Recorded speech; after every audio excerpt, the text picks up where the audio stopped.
I give it all that I got will never stop. I give it all, straight to the top, will never stop. I give it all that I have, I let it be, cause nobody's better than me. What do you see? Give it all. Yeah, all that I got, I give it everything. They lost the plot, they think I'm menacing. They wanna talk, but I ain't settling. Circle is tight, feeling like better rings. Whole lot of globe trying, man, they don't know nada. Bro, gotta show something to me and go harder. So proper, nah, not that, we sure gotta.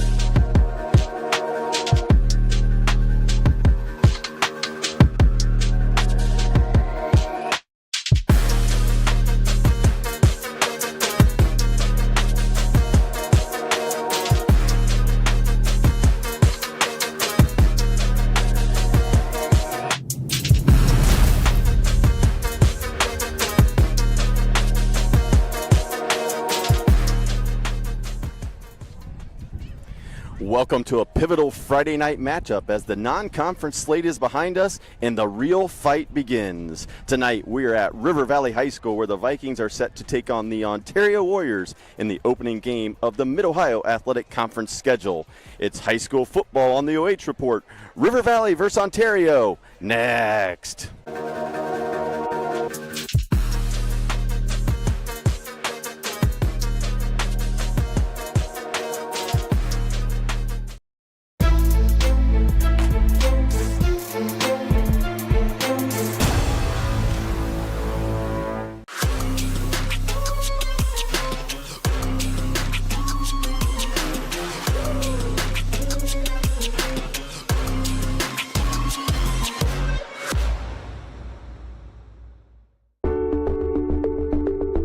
At Avita Home Health and Hospice, our caring professionals are ready to serve you with personally tailored services designed to meet the unique needs of each individual. When we take on a patient at Avita Home Health and Hospice, they really do feel like family. So when we take care of our family, is our promise to you, from social and emotional well-being to the way the patient facilities and nursing homes. Call 1-800-4NURSES to see if Avita can help administer your plan of custom care. Are you looking for a solid career, job security, great pay, and rapid advancement? An important role with a global leader that invests in state-of-the-art technology, develops world-class solutions, and is committed to a cleaner tomorrow? Yeah, we have just what you're looking for.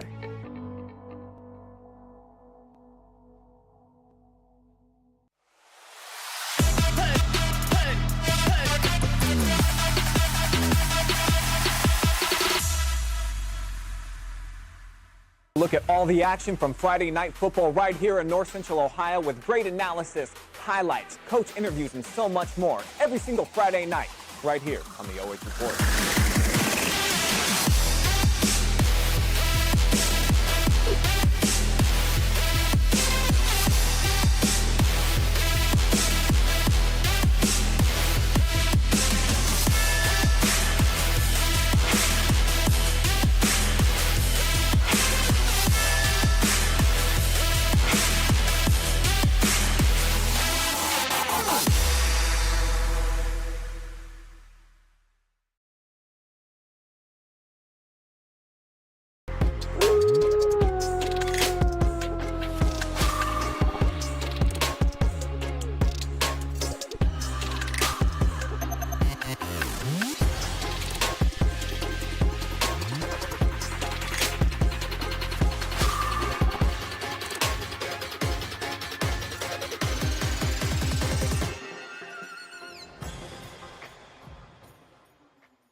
Good evening and welcome to the Buckeye Horizon pregame show. We are at a sunny but breezy River Valley High School. I'm Mark Bullinger along with Josh Banks. And Josh, tonight we have two teams entering this game who are both looking to establish themselves as serious contenders in what promises to be a highly competitive race for an MOAC crown.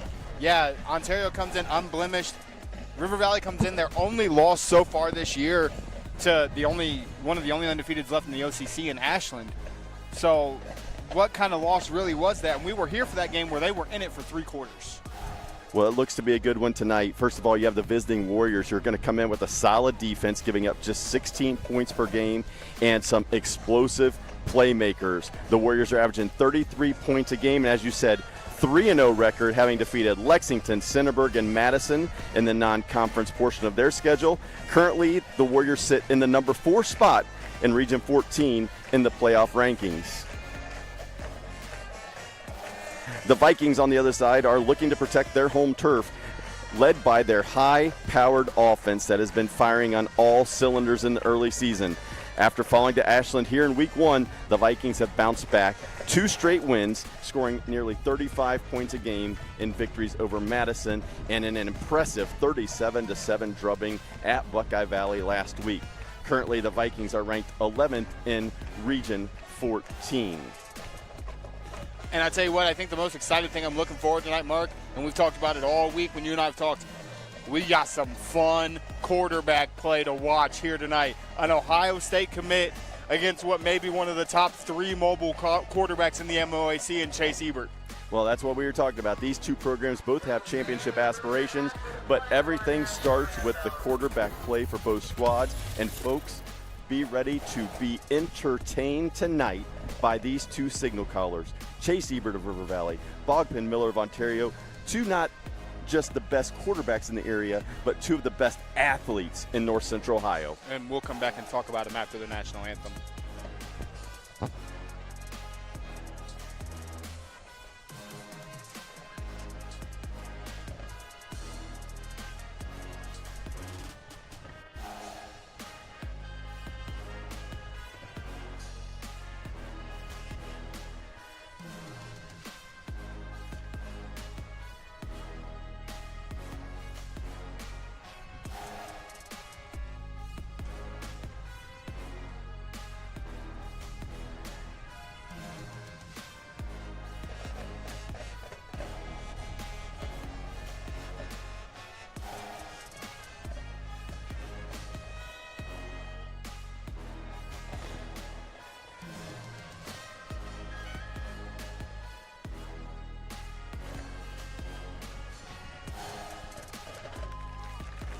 Thank you to the River Valley Marching Band for that performance. As we were talking about, Josh, 2 of the best quarterbacks and athletes in North Central Ohio.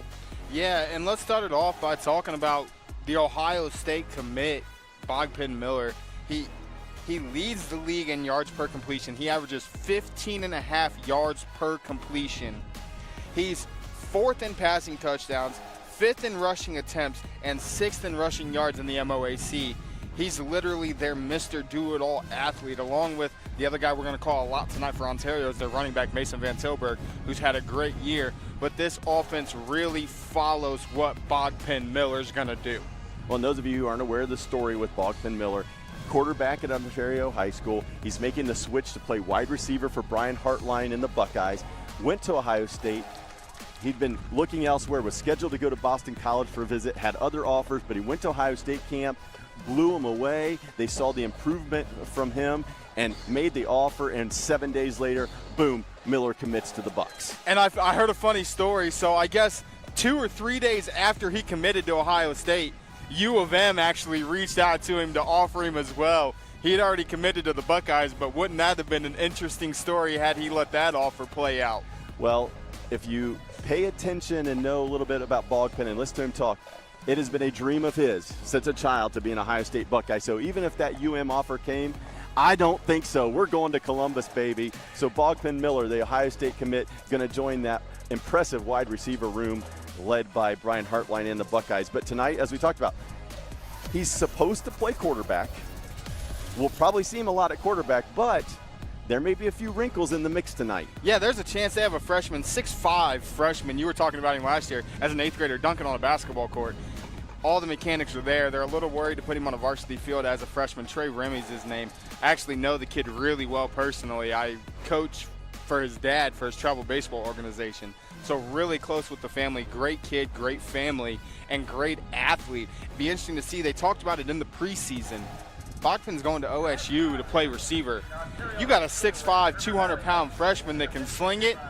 Let's throw some wrinkles into the offense if you're Coach Eckert and give him that opportunity to get some reps at the position he's going to college for. And what an amazing opportunity for Ontario if they want to do that. You know, if you put Remy under center in the shotgun, you can split Miller out, you can motion him into the backfield and have him take a direct snap.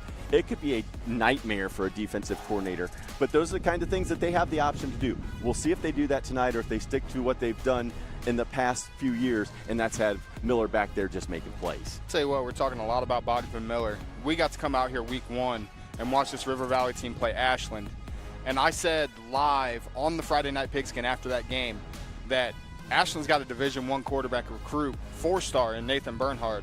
I thought that Chase Ebert outplayed Bernhard that night, and his numbers that you see up on the screen right now definitely show why he should be getting just as many looks as some of these other guys. I'll tell you right now, he doesn't because of his size, but he's an all-around athlete. You see it here. He's a mobile quarterback. He's top of the league in completions, 2nd in yards. He's 4th in touchdowns. He's top 5 in rushing. He, again, is a do-it-all. But I think the biggest difference is he doesn't have the talent around him that Bogdan Miller does. Chase Ebert does it with will, heart, and he knows the game of football. Well, I think one of the things that is very critical tonight is I think on the skill side of things, River Valley does have some of those athletes and stuff like that, but where I think that they've struggled so far this season and they've really tried to fix is the offensive line play. Chase has been on the move a lot, hasn't had a lot of time. I think if he gets a little bit of time, Eli Snyder, you have some of these guys out there, skill players that can get it done. It's just a matter of giving Chase some time. Now, going back to what you said about Chase, outstanding, phenomenal basketball player, outstanding, phenomenal football quarterback. He is a leader in true sense of the word. And as you talked about with the rankings, if he was 6'5" instead of 6'1", he would be getting looks everywhere by all the top schools because he is impressive. And as he goes, so goes this Viking offense. And I tell you what, I think the thing that impresses me the most about Chase is toughness, physical and mental toughness. Again, we were here week 1 for Ashland, and that poor kid was running around like he had no business being in the backfield, and they were only rushing 3, and he still found a way to keep his team in that game. He wants to be here. He wants to compete with this Vikings team. These are his brothers that he's been playing football with for a long time. He's going to do everything he can to get a win tonight, knock off Ontario for the first time, and put themselves on top of the MOAC. Well, I've said it during basketball when we've covered River Valley. I've said it during football. I've been fortunate to know Chase since he was a little guy, and probably the most competitive kid I have ever seen. The kid just absolutely hates to lose, and he loves to put his team on his back and try to carry them to victory, and it's going to be required of him to do that tonight. As we wait for both teams to take the field, we got about 4:50 left until kickoff. Tonight, this game really comes down to defense on both sides. Ontario played Centerburg a couple weeks ago. They were handling that game pretty well, and then they scored, Centerburg scored. They scored, Centerburg scored. River Valley had Ashland on the ropes, and defensively they couldn't stop the arrows. Which defense steps up tonight? And I was down on the field earlier talking to one of the offensive line coaches for Ontario, and he said that exact same statement. Can we stop the Vikings offense? What's it going to take tonight for both of these teams to leave Viking country victorious? Well, and that's going to be the key. Who gets the few stops? Because both of us feel coming in this one, there's going to be a lot of scoring tonight. It's just a matter of if you get 3 stops compared to 2. It's just maybe that one extra stop or that one forced turnover just so someone has an empty possession. Instead of trading scores, you can go up by 2 scores. Let's go ahead and let's jump to Ontario again. We already looked at their team spotlight. We looked at Bogdan Miller. Let's look at what you and I think it's going to take for the Warriors to win the game tonight. I'll tell you right now, I've seen them play. I think they're going to have to air the ball out. They have a great running back in Mason Van Tilburg who leads the MOAC in rushing touchdowns. But they've got Noah Poole out wide. They've got some studs at their skill position. Let it loose. Let Bogpin throw the ball. We all know he's capable of it. And let's see what happens. Well, and then as we talked about on the defensive side, slowing down Chase Ebert. What are you going to do? Teams in the past have seemed to have a little bit more success when they've brought some more pressure, rushing 4 and 5 guys, or is Ontario going to be willing to settle back, rush 3, drop 8 into coverage, spy Chase? I'm not sure what kind of defensive plan game plan we're going to see tonight from Ontario, but whatever it is, the first thing you have to do to beat River Valley is stop Chase Ebert on offense. Yeah, you got to find number 4, stop number 4. Don't let number 4 beat you. Let's flip the script to the home squad for the River Valley Vikings, who are taking the field as we speak. I just said it. Win on defense. Shut down this high-powered Ontario offense. Give yourself a chance to score, and you'll knock them off and make them 3-1, and you'll go to 3-1. And I said score often. And what I mean by that is about controlling the tempo. River Valley loves to play fast. They're either going to go 4 or 5 wide. They're going to get up tempo, get to the line of scrimmage, get that ball moving. They want to control tempo and try to wear you down. If they can do that tonight and sustain some drives or get some explosive plays, they feed off of that. I've seen a lot of teams who feed off of big plays. River Valley is one that feeds off of big plays. I tell you what, I bring my son. You met him when we were here for Ashland 3 weeks ago.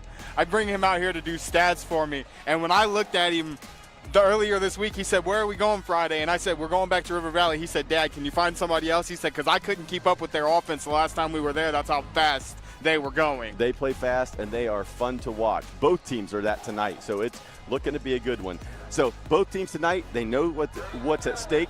Executing the game plans is going to be crucial in deciding who walks away with the first conference victory of the season, because the race for an MOAC title, it starts tonight. And Ontario is one of those teams, you know, preseason, River Valley definitely was not picked as a favorite in the MOAC. You had your 3 big dogs in the MOAC. That was the Ontario Warriors, the Shelby Whippets, and the Galleon Tigers. The Pleasant Spartans are right there alongside them. They're right there with them. People think Pleasant's going to be a really, really good ball club. But if these River Valley Vikings can come out here on their home field and upset the Warriors, that's going to give them a huge momentum swing going into the Shelby, the Galleon, and the Pleasants. Well, I'm talking about River Valley. One of the things that, you know, most of the prognosticators and the coaches talked about was just the fact that River Valley's dangerous. They're a team that you don't want to play because they can beat anybody. But on the flip side, you go back the past few years, they said River Valley's also a team that could lose to anybody. So hopefully for the Vikings' sake, they've shored up some of the defensive issues. They've made themselves to where they are a more complete ball club. And coming into this game, they're 2-1. But, man, like you said, if they could pull off a victory tonight, what a huge change in momentum in the MOAC that would be. So before we came on the air, they had the coin flip. River Valley won the toss, and the Vikings took the football. They won it first tonight. They want it first. They want to score early and often, and I don't blame them. We talked about it. They have to score a bunch to win this ball game tonight.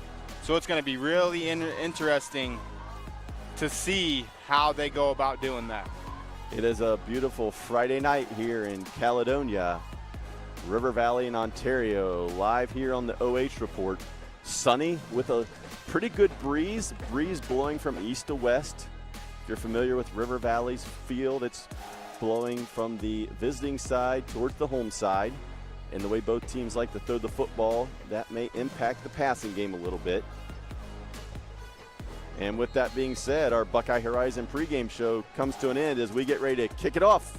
It's the beginning of the MOAC football season. Ontario and River Valley, here we go.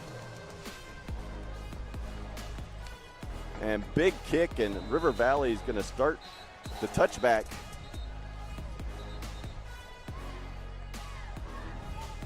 So here he comes, number 4, Chase Ebert, leading the Viking offense onto the field. The senior signal caller needs to have a big night tonight. And a flag on the play, sideline warning on the Vikings.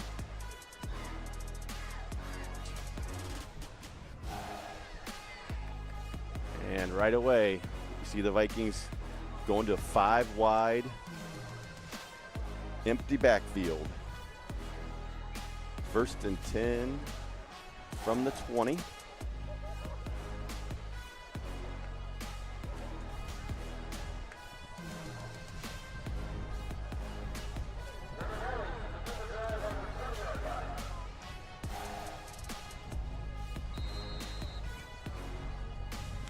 Working on a scoreboard, ladies and gentlemen. We're having some clock camera issues, so we're gonna get the scoreboard up there and get the camera going. So we've had a kickoff, and before we can even get the first snap, flags fly, false start on River Valley, and not the way the Vikings wanted to start this one. Flag on the kickoff, sideline warning, false start. Now they're looking at 1st and 15 from their own 15. Ebert looks over the Ontario defense. Ontario's going to rush 4. Quick throw out in the flat and quickly brought down. Eli Snyder on the catch. So a quick out gets those 5 yards back from the penalty. River Valley now 2nd and 10.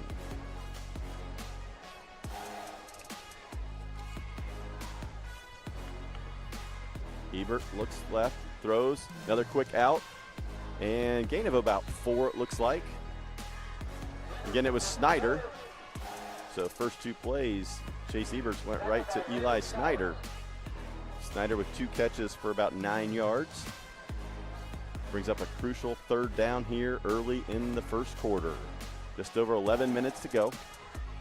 3rd and 6 for River Valley. Ebert looks again, quick over the middle, right at the marker, and it's going to depend on the spot. And move the chains. So Ebert to Snyder 3 straight times, and the Vikings get a 1st down. So obviously River Valley saw something on film, exploiting it early to Eli Snyder. And Ontario jumps off sides. Not the start you want if you're Coach Eckert and the Warriors on defense. Yeah. You do not want to allow this River Valley team more offensive snaps than they need. Absolutely. They had 3rd and 6, had a chance to get off the field, gave up the 1st down and then the penalty. So 1st and 5 for the Vikings.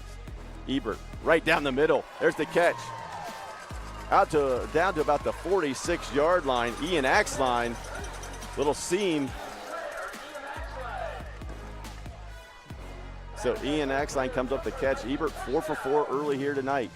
Vikings going quick. Ebert rolls. Miller going after him and knocks him out of bounds. After a gain of about 2.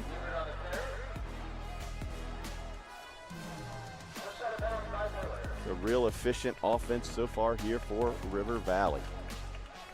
Ebert 4 of 4 throwing the football.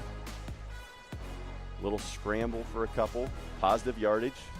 Brings up 2nd and about 7. Ball resting on the Ontario 44. Ebert looking left again. Now he's got to scramble. He breaks the 1 tackle. Almost got out of a 2nd one. But it's still going to be a sack.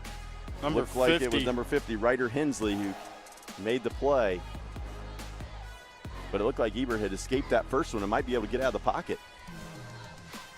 I got scared because when he escaped it, he kind of had the ball out here. I thought for sure it was going to get ripped. But that's just his strength, his grip strength, his ability to hold on to the ball. Now you're 3rd and long. Scoreboard is now functioning. 3rd and 9 for River Valley. 9:48 to go here in quarter number 1. Big play early for River Valley, and they're going to have to sub out Ebert. He had an equipment malfunction with his shoulder pad. Equipment issue, and Honor Jennings is going to come into the backfield. Luke Axline was going to go behind center to take the snap. Axline, 6'1" senior, with Jennings behind him. Crucial 3rd and 9. Axline handoff to Jennings. He's got a hole. He cuts it back and gets a gain of about 3 or 4, but there's number 50 again, making a stop. Not what they wanted. So it looks like they're going to mark him at the 42. So decision time here for River Valley. Fourth and about 5, five or 6. Big decision here for Coach Waddle. Ebert's going to get out. Remember, he did pooch punt a couple times in week 1, though. And I think if you're Ontario, you'll gladly let him pooch punt it. That's a stop. Yeah. That's a stop. Vikings might run the clock down here and then make the decision. Play clock under 5. And Ebert's looking to throw across the middle. He's going to have to scramble. Ebert throws across his body. Ball's up in the air. And knocked down at the last second. What a throw by Ebert off his back foot. Knocked down by number 18, Brady Wilson. But I tell you what, Logan Krebs, we saw him make a couple plays a couple weeks ago, and he about made that one right there. Well, Logan Krebs is a big target. The 6'5 junior went up for it. Was broken up, and Ontario gets an early stop and gets great field position here on the 42-yard line. So here we go. 12's his go-to. That's Noah Poole on the edge. That's his leading receiver. Oh, that's Landon Foltz. My bad. Noah Poole's on the other side. Miller in the shotgun. Handoff. Right side. There's a hole. Cut through. Breaking tackles. Vandelberg almost gets a first down on his first run of the night. Mason Van Tilburg does everything right. He got it through. He broke a couple tackles, and that's something we've seen River Valley struggle with against Ashland too, was tackling at the point of attack.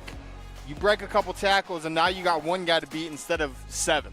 Well, again, that's the issue coming into the season that River Valley was really concerned about. Their defense has just struggled horribly the past few years. Van Tilburg right there broke several tackles. This one, Miller takes a snap, a little delayed quarterback sneak. He breaks it out wide, and he looked like he had the first down. They started to go towards the Viking sideline, but they're going to give it to him.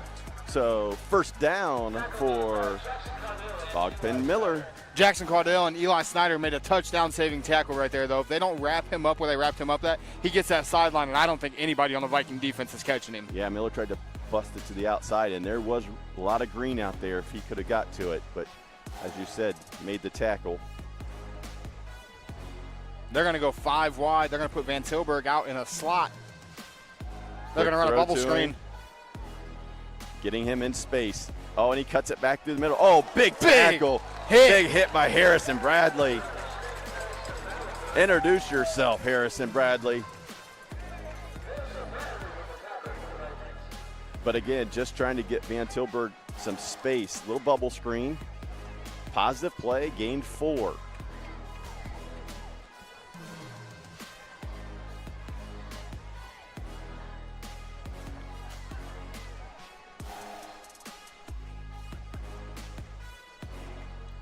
Mahan checks into the game. Van Tilburg checks out. Miller. Mahan, another big play potential back. And again, off that right side, offensive line just moving people. And Ontario's going to get enough on second down to move the chains for another first down. So another solid run by the Warriors.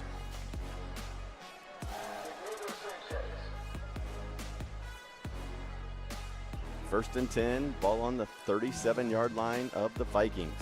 Something they really felt like they could come in here and do was run the football, and so far they've been correct. Quick look out to the outside, and almost broke a tackle. It was Mahon. Again, enough for a first down. John Mahan, excuse me. So Miller to Mahan for another first down. And the efficiency has been so impressive so far for the Warriors. Yeah, the Warriors doing everything right. No incompletions, no loss of yards yet either. Just positive play after positive play. Workman-like drive. Ball inside the 25. And we talk about it, and there you go. Viking defense comes up big. Forces a negative play. Hayden Kanegi right in there, makes the tackle for a loss. huge, huge, huge first down play there by the Viking defense, getting a stop in the backfield. Now you put them in a 2nd and long situation. You almost make them have to throw the ball when you do that. Well, I think the way they've moved it so far, it may be 4 down territory anyway, so I'm thinking, you're thinking pass, I'm thinking they're going to run a quarterback draw or hand off to Van Tilburg. And it goes to Van Tilburg. He tries to cut it up to the right. He cuts it back beyond the first 10-yard marker and up down to about the 21-yard line. We're going to have a 3rd and about 7, maybe 8. Well, it looks like the spot is a little better than we thought. We're going to say 3rd and 6. They gave him a generous It was a very spot. generous-looking spot there for Van Tilburg. But again, if you're Coach Eckert over there on the Warrior sideline, you're getting 4, 5, 6 yards of carry.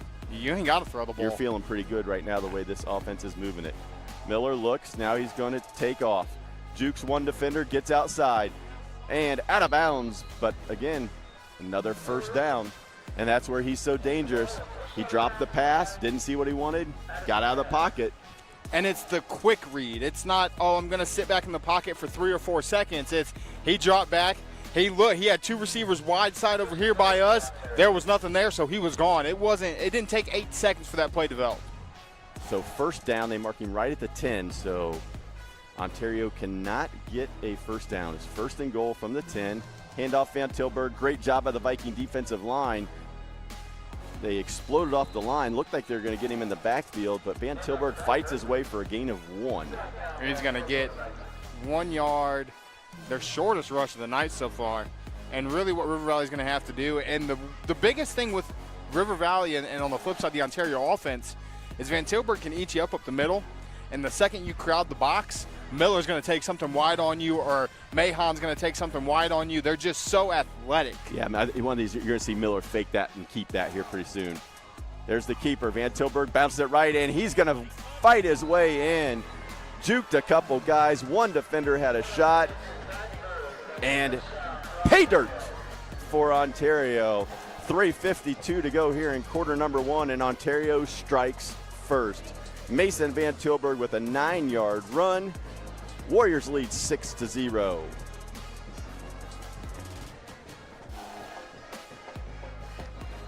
Cooper Kilgore, freshman kicker, comes in to attempt the point after. Kick is up and good. So with that, Ontario extends their lead to 7-0 here in quarter number 1.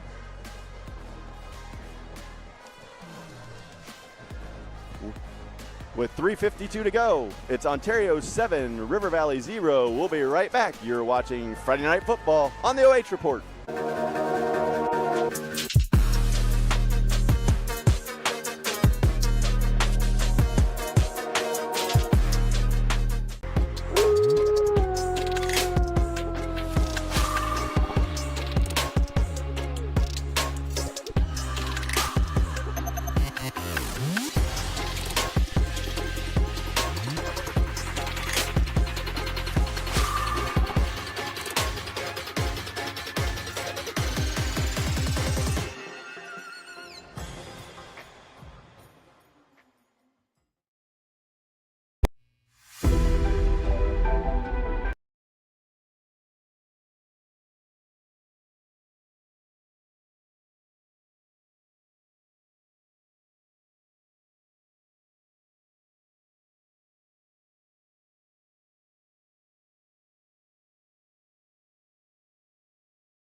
River Valley's opening drive of the night saw the Vikings take it 38 yards to where they turned it over on downs at the 42-yard line. Vikings with their second opportunity of the evening on offense. Ebert looking left. Scrambling, still looking. Throws it over the top and almost caught. Jennings was the intended receiver. Couldn't bring it down. That was a great ball by Chase Ebert there. Maybe you lead him a little more downfield and let him run to it instead of him having to turn around and try to go get that. But that's a great job by Chase to get out of the pocket and find somebody who had a chance to make a play. Yeah, he tried to drop that one in the bucket. But good throw as far as Jennings being the only one that was going to catch it. It was either going to be a catch or an incompletion. No chance of getting that one picked off. Now Jennings is going to motion into the backfield, and now Ebert motions him back out. It looked like a backwards throw, and I think they're going to call it incomplete. It looked like the throw went backwards to Jennings. Absolutely it did. Which would make it a fumble instead of an incompletion. And, yeah, they're going to – looks like they're going to – yep, it was backwards throw, so they're going to take that back to the 21-yard line. So a loss of about 6 on the play. Ebert trying to hit Jennings to bring up 3rd and 16. Officials are not going to come together to kind of talk about this one. I'm almost positive that pass, Ebert threw that one behind the line of scrimmage. Yeah, and the angle that Jennings was taken out of the backfield, it did look like the ball went backwards. And the officials do agree on that. So the ball will go back, will be set at the 21-yard line. 3rd and 16. Another chance for the Ontario defense to get off the field on 3rd down. Vikings have 4 wide receivers to the wide side of the field. Instead, they're looking to the right. One-on-one. He has Krebs out there over the top, and he dropped it. Oh, Logan Krebs with a great move, wide open. Ebert puts it on the money, and Krebs couldn't come up with it, or it could have been 6. Absolutely, that's a touchdown if Krebs is able to come down with it. That was Ebert's favorite target when we were here last time. He is a 6'5 junior, long and rangy, and Ebert put it right on the money. If I remember correctly, when we were here week 1, he had about a 40-yard bomb to Krebs on single coverage on the outside, which is the exact same thing we about had right there. Well, that's what they did. They loaded that wide side of the field, and on this side, Krebs one-on-one beat his man. So the Vikings punt, good punt by Ebert. Going to take a roll, and River Valley's going to down it on the 33-yard line. So Ontario, though, has to be pleased. 2 possessions for River Valley and 2 stops by the Ontario defense. We'll stay here. So I've been pleased so far with the scheme that River Valley has drawn up. A couple drop passes that probably should have been completions. And just small things, but defensively, I felt like they did well that first drive. Again, it's kind of what we talked about. Ontario just has more athletes out there that make you question things a little bit more often. Well, and field position early is already playing a role. River Valley started their first 2 possessions on their own 20 and on their own 26. Ontario on their own 42, now on their own 33. So we'll see if they can put a little bit of a drive together again here. And too many men in the huddle for Ontario. Tried to get the extra player off the field. But the flags were flying.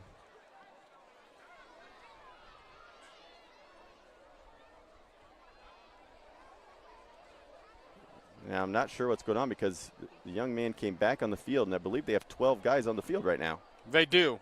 They're going to move them back. All right, so they called the penalty.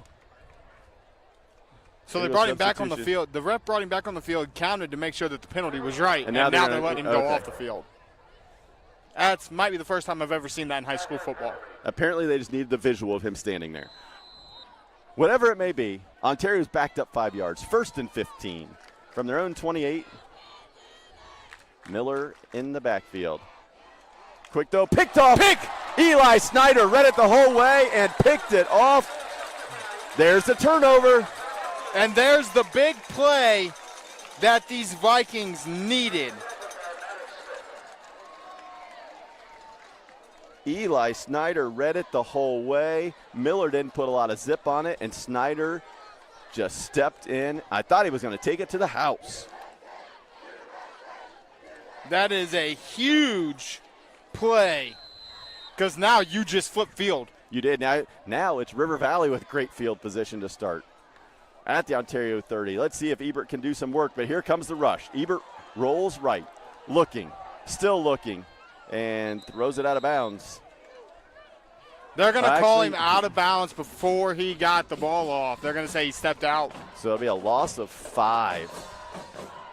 But again, the pass rush by Ontario.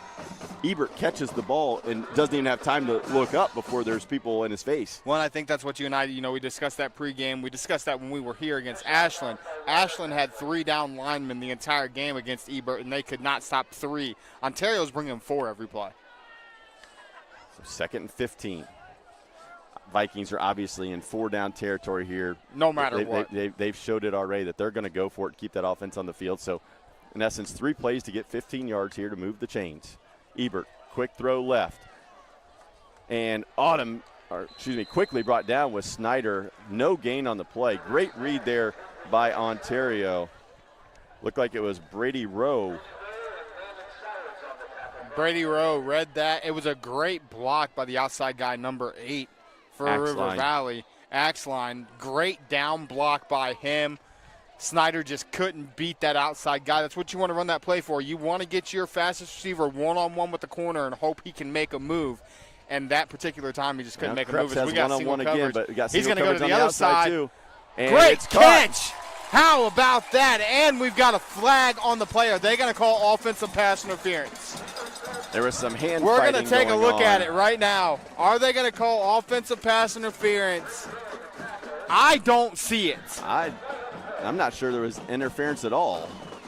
I do not see it. While they talk about it, I'm going to play it one more time for you guys. Let's slow it down a little bit, and you guys at home tell us what you think.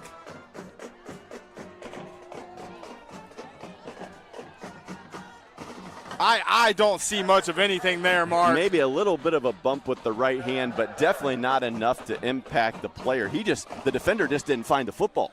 The defender did not turn around. So from what I've always been told, and I know this is the way it's called at the college level and the pro level, if the defender doesn't find the ball, it's always on the defense. Kind of at a loss. Big play nullified there by the penalty. They were inside the 10. And now you're at the 50. Yeah, now the Vikings are looking at 3rd down and 30. But if there's an offense that can get it, it's this one. Ebert and over the top. He's got Krebs again, just him. out of his reach. Oh, another opportunity for River Valley. Krebs has gotten through there twice. Wide open, not able to connect. And the Vikings are going to have to punt it away. Oh, what could have been for RV.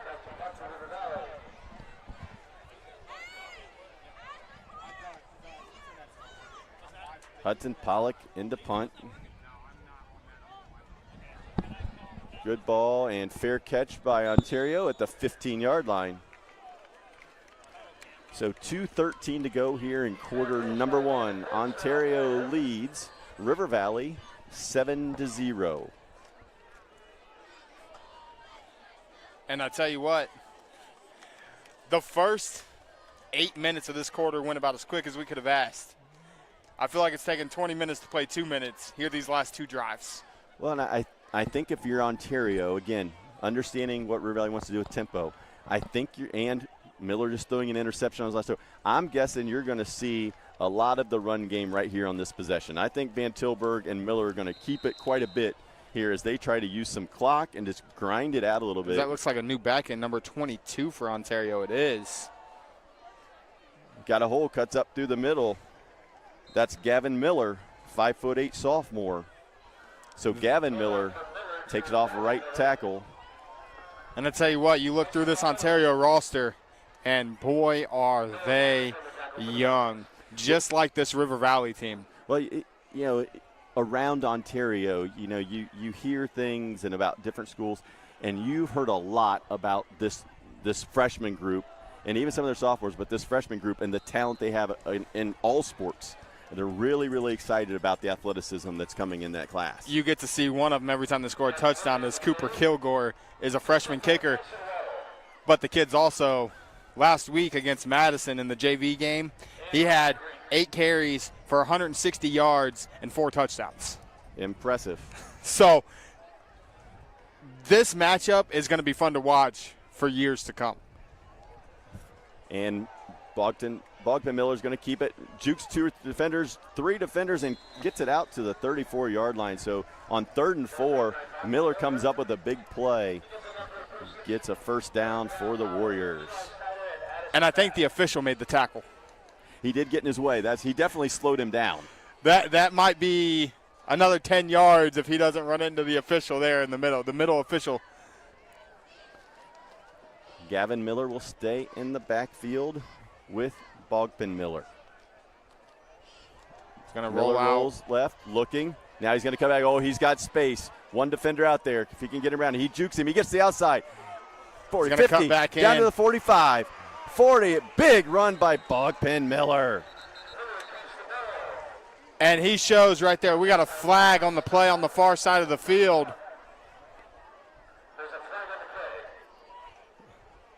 Not sure. We'll see what this is. And after we see what this is, we're going to watch that again. They call an illegal block, maybe a crackback block. Personal foul at the end of the run. We'll replay that real quick and see if we can see it here on the replay. Poor Addison Babb was out there by himself one-on-one, and this little stop-and-go move by Miller. Right there. That negates a large run for the Warriors, but still a first down. Still a first down. And what should be the final play of quarter number 1. Ontario leading River Valley 7-0 on a beautiful night here in North Central Ohio. Miller, little throw out to the flats, cut back by Miller, and Gavin Miller is brought down at about the 41-yard line. Tyson Waddle and Hayden Carnegie on the tackle, and that will bring us to the end of the first quarter. You're watching high school football live and free on the OH Report. From Caledonia after 1, it's Ontario 7, River Valley 0.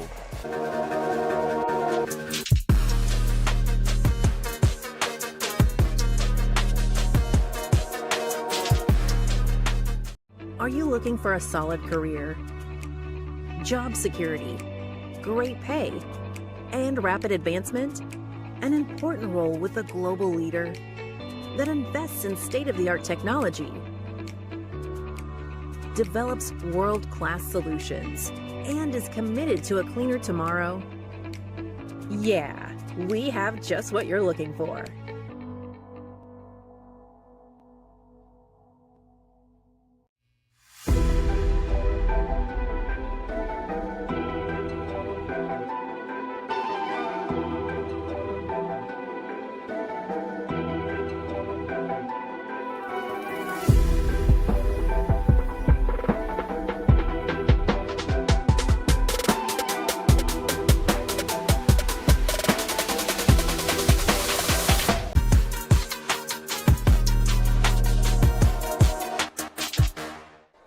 We start quarter number 2 here at River Valley. Ontario leading the Vikings 7-0. First play of the second quarter leads to a first down by the Warriors. And that's Van Tilburg.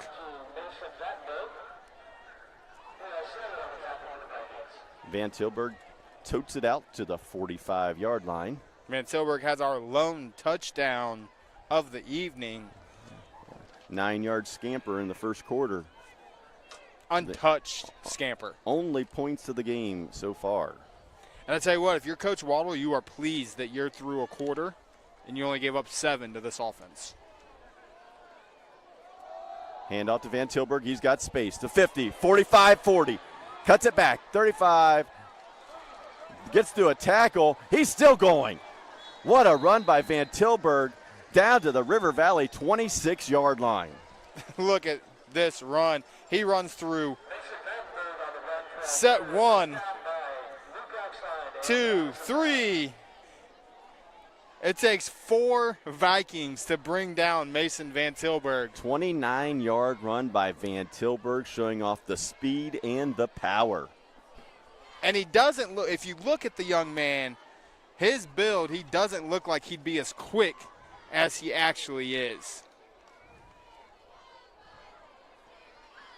Miller keeps it, cuts left, down to the 20.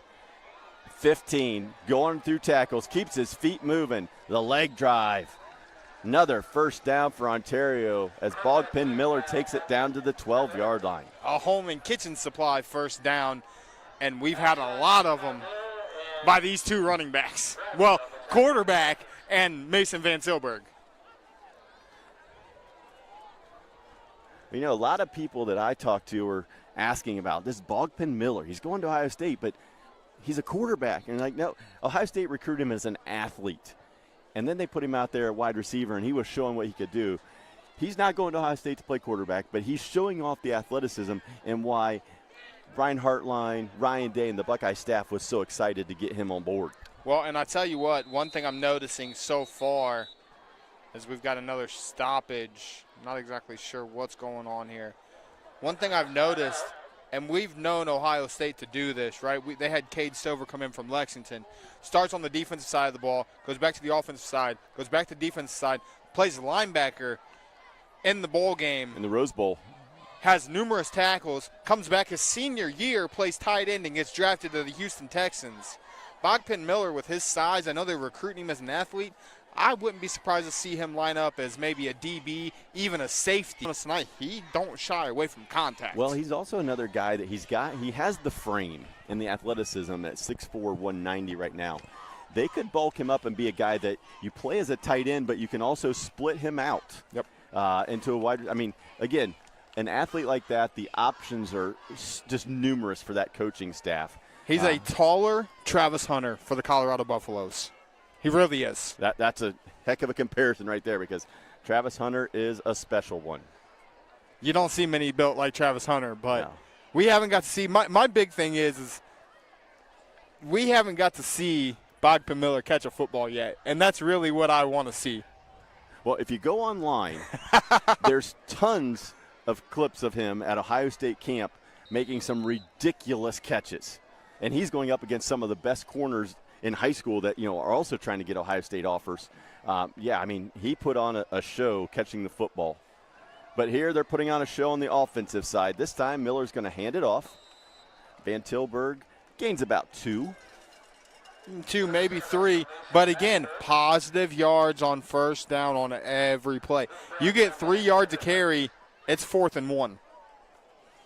Well, and give a lot of credit to that offensive line for Ontario. The big fellas up front are and they are push. Big. Holy. They are getting a push, that is for sure. They have definitely established the line of scrimmage in favor of the Warriors. Miller's going to go 5 wide. Play clock under 6. Miller scanning the defense, takes a snap. He's going to keep Quarterback sneak on the draw. And good job by the Viking defense to limit him to a gain of 2. Anytime he runs with the football and you hold him to a 2-yard gain, that's a win. Anytime you hold him for any type of gain that's not 20 yards is a win for them. But that was great pursuit, and that was a defensive lineman that shed the block and made the tackle. They didn't have to come from their linebacker spot. They got off the block, read the play, made the tackle. And that's all you can ask for out of your defense. 3rd and 6. Ball resting on the Viking 8. A big stop here for the Vikings if they can get it. And to the wide side of the field, cuts it back. Van Tilburg into the 5 and just inside. It looks like he's going to be just short. They're going to mark him down right at the 5-yard line. That's going to bring up 4th down and about a long 2.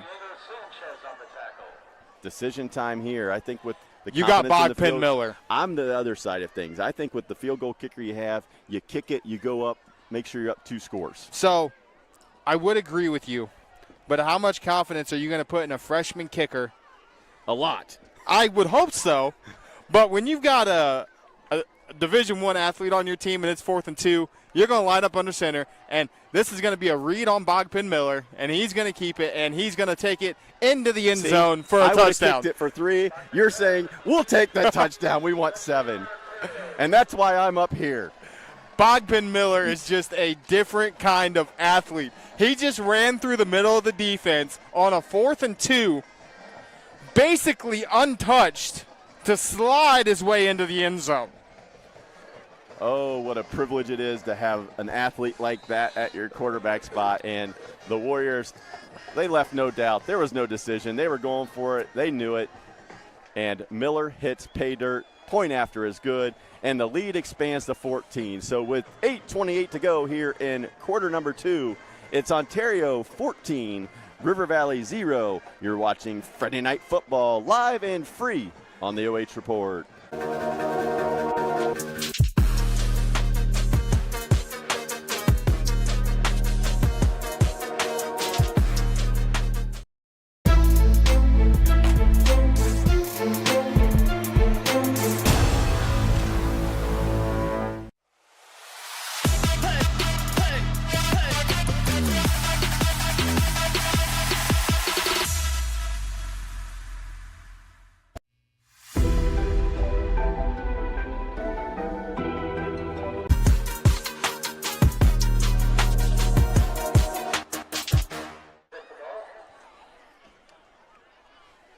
Welcome back to River Valley High School. 8:28 to go here in quarter number 2. It's Ontario 14, River Valley 0. I'm Mark Bullinger along with Josh Banks, bringing you all the action here from Caledonia in what has been a fun ball game so far between two teams that have been off to a great start this season. Yeah, both off to a great start. Ontario 3-1, 3-0, River Valley 2-1, and again that lone loss coming to unbeaten Ashland. I'll tell you what, that young man can kick a football too. Let me ask you this, Mark. Is there anything he can't do? Well, I would say I want to see him on the defensive side of things, but earlier tonight he was lined up playing defense. Chase Ebert tried to get outside on a scramble, and Miller got outside and was, again, just as athletic as Chase Ebert, held him to a 2-yard gain. I guess he can do it all. I want to say he has a pick on the year, too. It was either against Lexington or Centerburg. Miller had a pick. So the answer would be there's nothing the kid can't do. I guess not. River Valley's got one of those in their own, though. They just have to figure something out. And we're going to have a false start. Shot themselves in the foot again. And that is something that you and I talked about week 1 against Ashland. That's already their second penalty of the night, both false starts. If I remember correctly, and I did not bring my notes with me from that game, I want to say they had 15-plus penalties. It was double digits. I do remember that specifically, that the Vikings were penalized a lot that night. But they need to answer right here. You're down 14-0. You've had 3 drives. You haven't scored yet on the evening. Vikings need to find something. And they come out throwing Ebert to Lang. And good fight there by Colton Lang. Pickup of 6. Great job by Ebert to get the ball out, and here they go. Now they're going to start going quick. This is where they thrive. Pickup and quick throw and incomplete.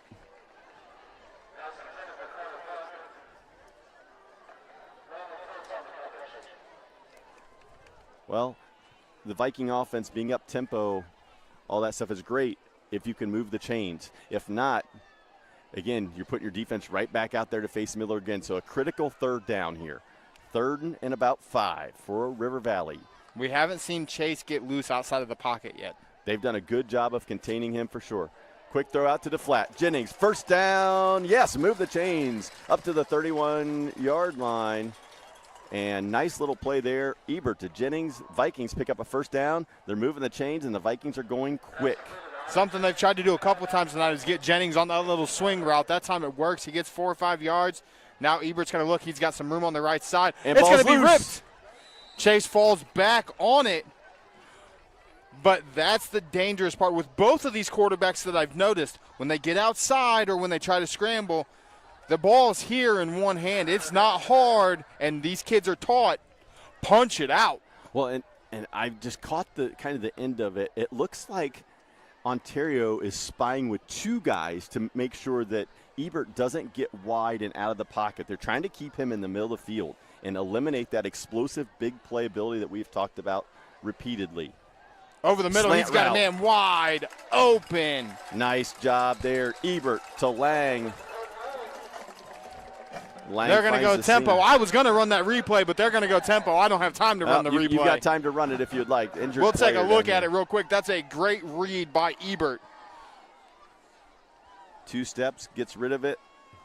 On the money, Lang takes the catch, a couple extra yards. We got an Ontario Warrior down. First down. So if you're just joining us, a quick little recap here at River Valley. River Valley won the toss, took the football first. Their first drive went for about 38 yards, ended up turning it over on downs. Ontario responds with a 58-yard drive, finished off by a 9-yard Van Tilburg touchdown. River Valley's next possession, -6 yards and a punt. Ontario, second possession, interception. Eli Snyder comes up with it, gives the Vikings great field position. Instead, penalties, etc. The Viking drive starts on the Ontario 30. They end up punting it from the 50. Ontario responds with a touchdown. River Valley on their drive here. So a little back and forth. Ontario scored on 2 out of their first 3 possessions. River Valley here on possession number 4, having come up empty on the first 3. Ebert looks to scramble. He's running, being chased. Throws across his body, down the field, and incomplete. We're going to Looking for have Eli Snyder. potentially a late hit on Ebert. Well, we also have, I think, a hold out in the middle of the field.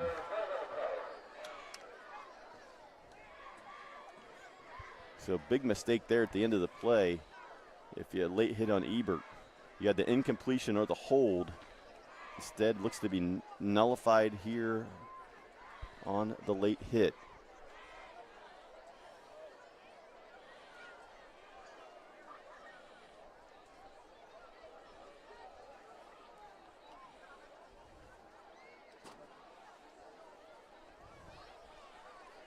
Officials talking it over.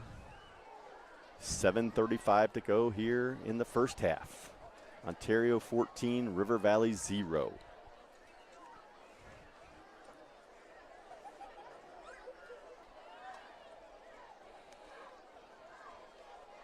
And unsportsmanlike conduct was on River Valley.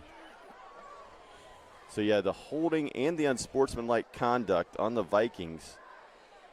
So something must have been said after the play, and they're going to back it up, and it's going to be first and a country mile for River Valley. Excuse me. So the ball is going to be marked at about the 17-yard line. So River Valley, to get a first down, needs to get to the Ontario 48. This snap will be from the River Valley 17.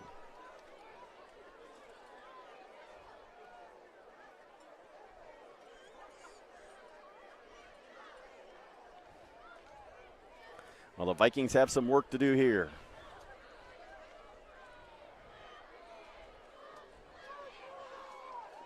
As now they're moving it forward. I'm not sure. I wonder if they marked off both penalties instead of just one. And a little bit of confusion here.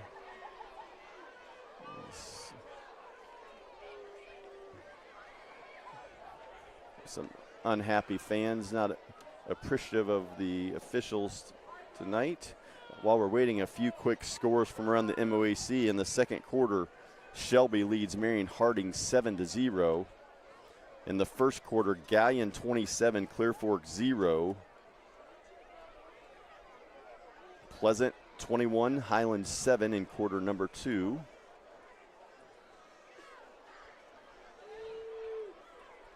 So far tonight here in week 1, Pleasant, Gallion, Shelby, and Ontario taking early leads. They try to get out of the gate in a quick manner to go in front in the MOAC. All right, so I think we might have the figured out, and we're ready to play some football again. There we go. So here we go for River Valley. They will snap it from the 27-yard line. Everything figured out. 1st and 30, 2nd and 36. Well, that's what it was, and they moved it. Over the top they go. Ebert looking downfield for Snyder. Oh, and he can't come up with it. Eli Snyder on a go route just couldn't connect.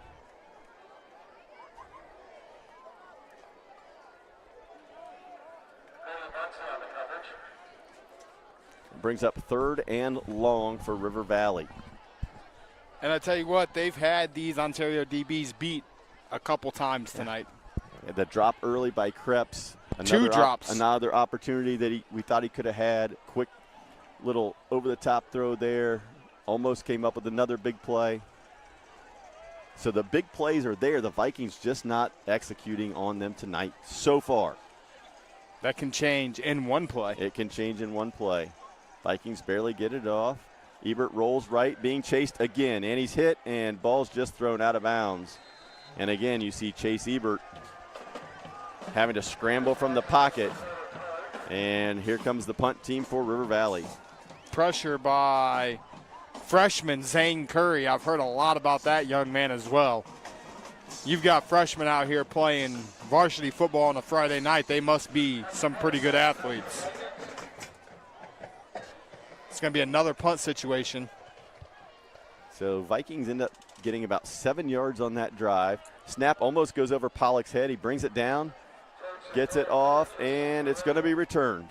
40, 45, and just outside the 45-yard line, Ontario will take over. 7:12 remaining before half. And now, again, it's a field position game. You're giving the Warriors the ball on the 45-yard line. They're almost in plus territory. Yeah, defense gets a stop. Landon Foltz with a nice return here, and like you said, they're almost in plus territory starting on their own 45. It's something that we've talked about and we've talked about and we've talked about. Stats have all shown it. For the Vikings to be competitive this year, they have to figure it out on this side of the football. Miller in the gun. And he's going to keep this one. Keeps it. He's trying to get wide. He cuts it back 50. He's got grab. He's 40, got it. He's going to take it 20. to They got an angle. the house. It doesn't matter. The 2 Viking defenders had an angle on him. It did not matter. Showtime. Miller does it again. 55-yarder. Bogton Miller to the house. One play, one score, and it looked like the Viking defenders had an angle. It did not matter. Miller turned on the afterburners and showed the speed. Holy.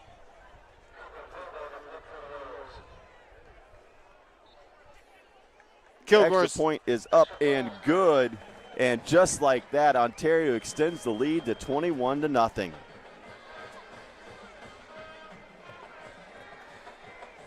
So with 6:59 to go here in the first half, it's Ontario 21, River Valley 0. You're watching Friday Night Football live and free on the OH Report.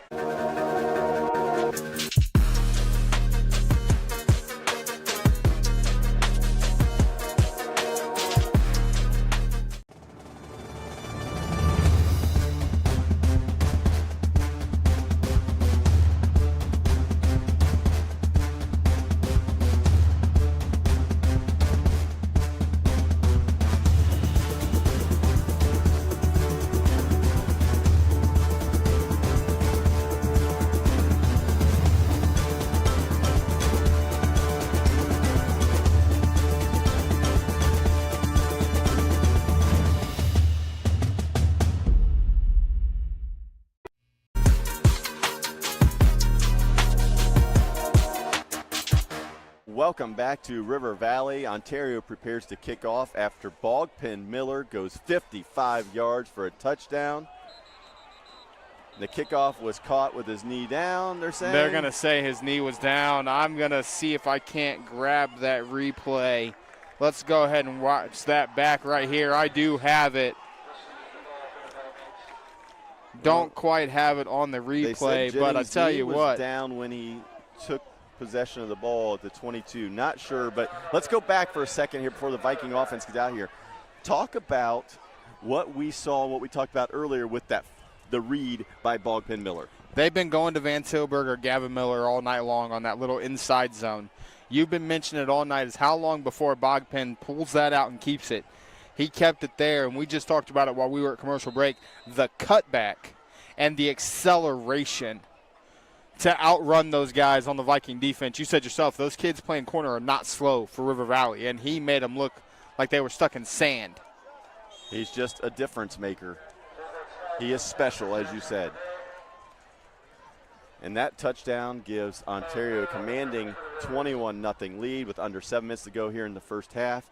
And you also have to think Ontario gets the football first coming out in the second half.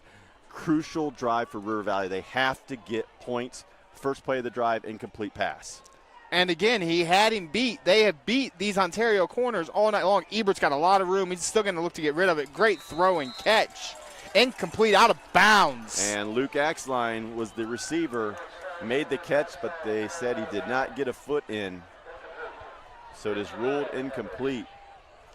The Vikings are just so close to executing that it's just not going their way. Again, something that we've watched all night long. They have won the passing game all night long. Their receivers have beat the Ontario secondary all night long. They just haven't been able to complete the pass. And part of it is, again, Ebert just needs some time to throw. He, again, doesn't get a clean pocket. He's on the move again. Throws across his body. Looking for Axline, and he caught it! What a catch! Luke Axline found the football, came back to it, and made the catch over Brady Rowe. Big play. They're going to go fast, but I'm going to RV. show that replay. The throw and by a Ebert. penalty. And I think this one's going to be on the Viking coaching staff. Something was said. And Coach Waddle doesn't look very happy either. Not sure what it was, but the flag flew. I'm going to call unsportsmanlike. I'm going to assume that's on the sideline. They had a sideline warning on the kickoff to open the game. As we're sitting on the River Valley side, and these boos are getting pretty heavy. And I understand the frustration, but in a big game, things haven't gone your way. This is where you need to stay disciplined. Coaching staff, players, everybody needs to stay disciplined here and stay focused at the task at hand. If that's 15 yards, that's going to hurt, and that's unfortunately going to be something that's going to go, it looks like, against the Vikings sideline. And what looked like it was going to be a great play from Ebert to Axline. It's not going to move. They're on the 40. That's going to be moved back 15. It should be back to the 45. The River Valley's own 45 is what we are presuming. But again, having a lengthy discussion here. Make sure we try to get this one right by the officiating crew.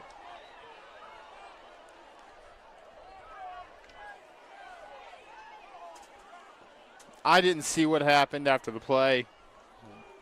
I didn't see what the unsportsmanlike was for, but the official was running in front of the River Valley sideline. There were several coaches there, and all of a sudden the flag flew, and it wasn't a little one. He threw it high to make sure everybody knew. And it is going to go back 15.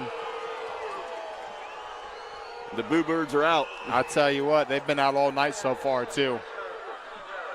So unsportsmanlike. So River Valley will have the football now on their own 45, 1st and 10. 6:36 to go. Ebert, big completion there. Looks for a second one and throws it just short. Eli Snyder running a little crossing route. And he had him again. I mean, the bump and run, bumped him inside that 5 yards, kind of pushed him off the route a little bit. As the passing game's been there tonight, but that's Chase Ebert's 11th incompletion of the evening. Couple drops, couple near misses. And that's all it's been. And then you have some situations like that where I think if Chase could have that football back, he'd like to. But, you know, when you're running for your life so often, I think on that one he may have had time to set his feet and really step into it, and he didn't just because he's so used to running. Quick little out and dropped. But flags on the play again, and it's going to be another hold. Caudell dropped that one.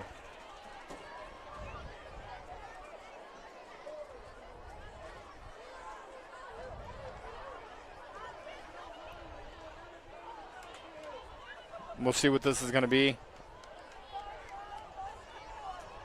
Oh, no, they're going to be a face mask on Ontario.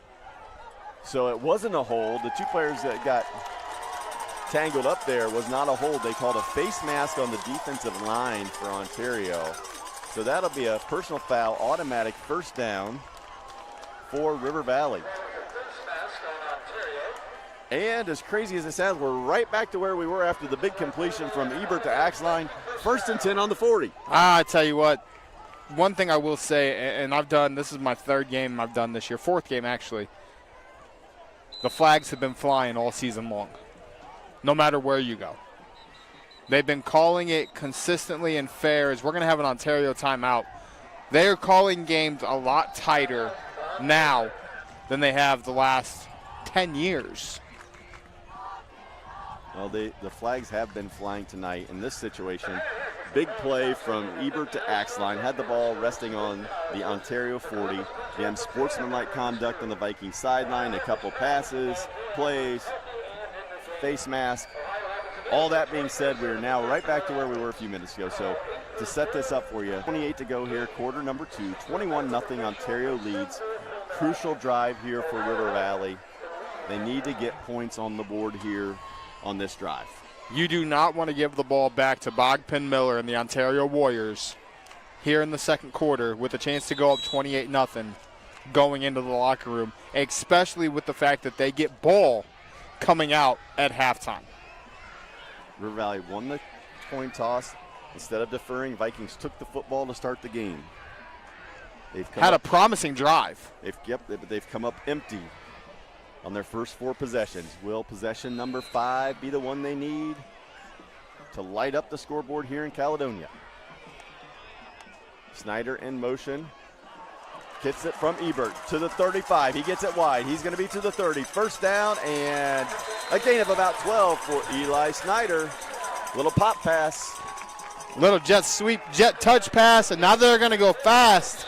As that's a great job by Snyder to find the hole, get the edge, and he's one of those athletes. As he's got him wide open on the left side, no coverage. He's going to go over the middle instead. I tell you what, that's a situation where if you're Chase, you got to see the whole field because he had 3 receivers here on the near side by us, and they only had 2 DBs over here. Somebody was wide open. It looked like it was just a one-route read. I think when they were in that formation, because a couple of those guys didn't really run their routes too hard either. I think that was a one-route read. They were going to that near side or that far side right away. Ebert again on the run. He turns. He's running to his left. Gets hit and incomplete. They want a late hit on the quarterback. We're going to look at it. I'm not quite sure. Let's take a look here on the replay. Again, I'm not sure. Ebert steps. It's one step. That's where we ask, and we see it at every level. What is a late hit on the quarterback?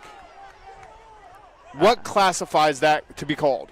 Yeah, again, you want these kids playing to the whistle, and, one step. I'm not sure. That was a close one. Official right there said there was no late hit. Brings up 3rd and 10. Vikings at the Ontario 28-yard line. 6:04 to go here in the first quarter. Ebert looks left, now looks right. Steps up in the pocket and immediately brought down. That was Zane Curry. That's the freshman who's spying on Ebert. Yeah. He's one of the fastest guys on this Ontario Warriors roster, and his job, I was told tonight, his job is going to be to stop Chase Ebert. Well, and they've done a good job so far. Just sitting there spying on him, waiting on Ebert to break containment. That time he stepped up, got himself a sack. Loss of 3. And now you're 4th and 12. And you're on the verge of giving Ontario the ball back in almost the same position you did last time when Bogpin Miller ran it for 55 yards on one play. Well, I would say Axline or Snyder's probably where Ebert's going to go. He throws. There's Snyder in the end zone. And what a catch! Luke Axline, touchdown Vikings! Eli Snyder, I want to look at that again with the catch of the night. Axline hauls it in over a defender. It don't get no better than that. The defender didn't even try to turn around and play the ball. He stayed face guarding and just tried to knock it out. I truly believe if that Ontario corner turns around, he has a chance to make a play on that ball. Instead, it's a River Valley touchdown, which they absolutely needed to put points on the board before half. Great throw and catch. Ebert to Luke Axline. Hudson Pollock comes in for the extra point, knocks it through, and on a big drive, River Valley comes up with points that they desperately needed.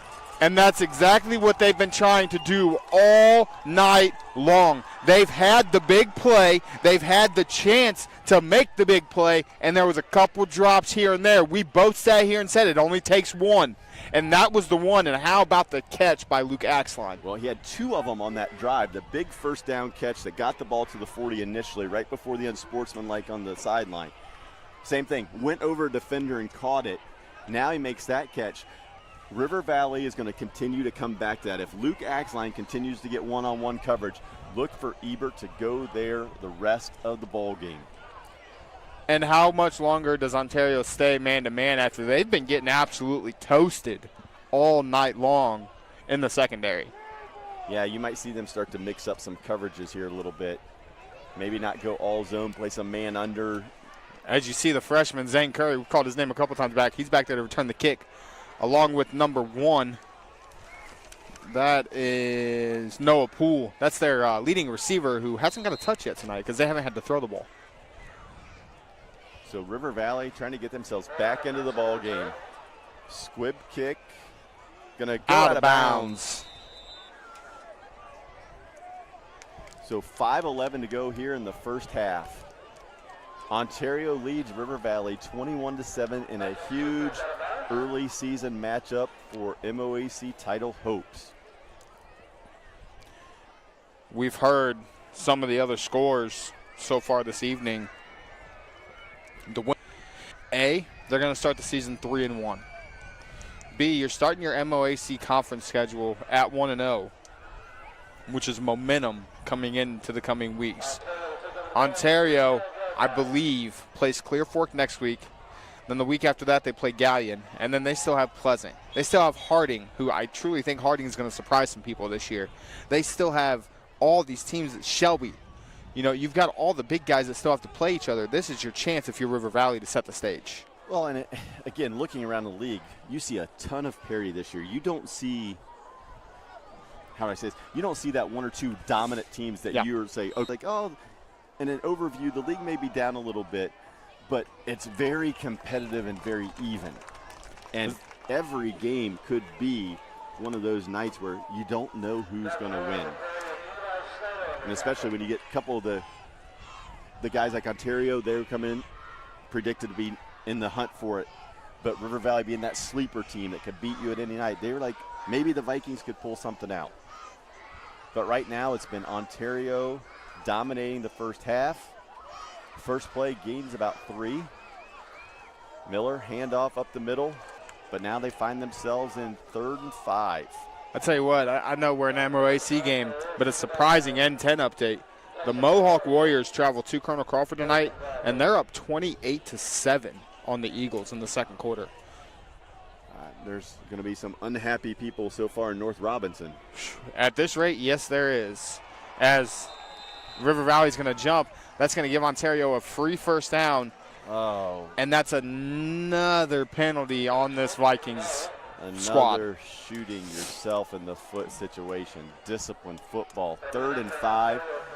A chance to get off the field, get a 3 and out after a big play score. Momentum on your side, and the Vikings jump off sides. Their 7th penalty so far here in the first half. The clock will roll under 4 minutes. 1st and 10 for the Warriors. 2 men in motion. There's the flag. This play is going to be called back.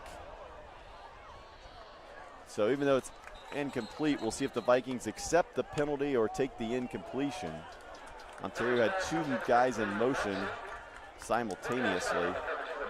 And that's just a miscommunication. And they accept it and move them back 5.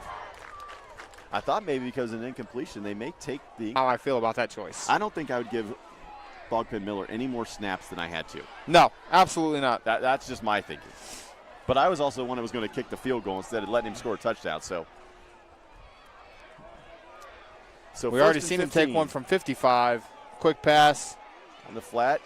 Gets a good blocking up to the 43 and immediately brought down. So good job of shedding the blocks and getting to Jennings, the receiver. Bo Hefner on the catch. A gain of about 3. Brings up 2nd and 12. And I think Ontario may be content here just to try to run some clock, get another first down or 2. Just get to halftime. You know you're getting the ball. We'll start the second half. Go in 21-7. If you score here, it's just a bonus. Tell you what, you run as much clock off as you can. If you score, you want it to be, this needs to be the last drive of the half. You don't want to allow River Valley another possession. As there's Van Tilburg, he's got an edge. And great tackle. Number 5. Noah Work. Or Rick. Weirick. What?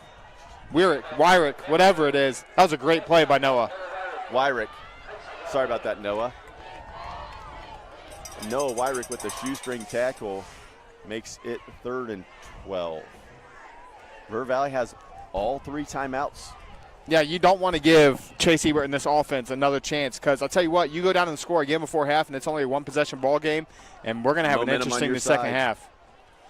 Miller rolling right, being chased, and throws it across his body, and no flags fly. Both the offense and the defense were wanting, and here comes the flag. Landon Foltz and Eli Snyder getting into each other's face. We're going to see what happens here. Both of them were jawing a little bit, and the flag comes flying from the back judge.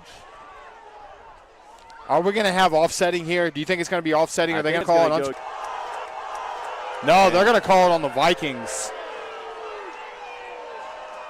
And that may be another situation of the second man getting caught. Foltz on the play wanted a penalty. Colton Lang from River Valley on the play wanted a penalty. Both the receiver and the defender thought the other committed pass interference. Play ends. Foltz gets up. He and Snyder kind of come together. Some things are said. And I think the back judge saw Snyder at the end and got him. You know what the worst part? Checker's got to call a timeout, and they are not happy on that Ontario sideline. I tell you what. Ontario sideline's not happy. Guys in light blue down there. That Columbia Blue coaching staff is not pleased with this officiating right now. And you see Coach Waddle out there trying to get an explanation, as he deserves, because could there have been a pass interference call? Yes. Was it a catchable ball? No. That's more than likely why that flag was not thrown, is that ball is uncatchable. If you're on both sides, right? If you're Ontario, move on, right? Get up, next play. We punt, defense, do your job. If you're River Valley, hey, we just stopped them on 3rd and 12, make them punt. Don't even react to it. But these are kids. And that comes back to so many times you hear coaches talk about that, staying focused and staying disciplined. Don't let the official don't give them any reason to make a call. Bogpin's going to take it around the left edge. Spin move inside. And he's going to get about 6. Oh, what could have been for River Valley. Miller with the gain of 6. And looks like we're going to get an official's timeout here. Equipment situation. Tyson Waddle, leading tackler for River Valley and the leading tackler in the MOAC. I believe. Yes, it was Tyson Waddle is going to come off the field. So the clock continues to run here. just under 1:45 to go in the first half. Ontario with the handoff. He's going to be just short of the first down. At the 34-yard line. Again, Van Tilburg on the carry. Going to bring up 3rd and short. Couple updates while we got a moment. Mohawk has a 28-7 lead at halftime. Mount Gilead leads Danville 8-6 at halftime. That's a and shocker. Northmore is only up 21-19 over Centerburg. Okay, so some good things going on over in K-Mac country. Here it's 21-7 Ontario. Miller, quarterback draw, pushes, fights. He's going to get down to about the 30-yard line. Another first down for Ontario. And now you wonder if Ontario switches from making sure we control the football, having it on the last possession, to let's try to get some points. Let's see what they do here. But we were talking earlier. How much do you trust this freshman kicker? What's his range? Are you just trying to get 3 here? Well, Ontario has 1 timeout left. You're under a minute to go. They're in no hurry. I tell you what, if I'm Coach Eckert, this is when I put Bogpin Miller out at receiver. It's a go route. And Miller's going to get out wide, but it's going to come back. We're going to have a hold. Absolutely, we are. Yep, we're going to have a holding on Ontario.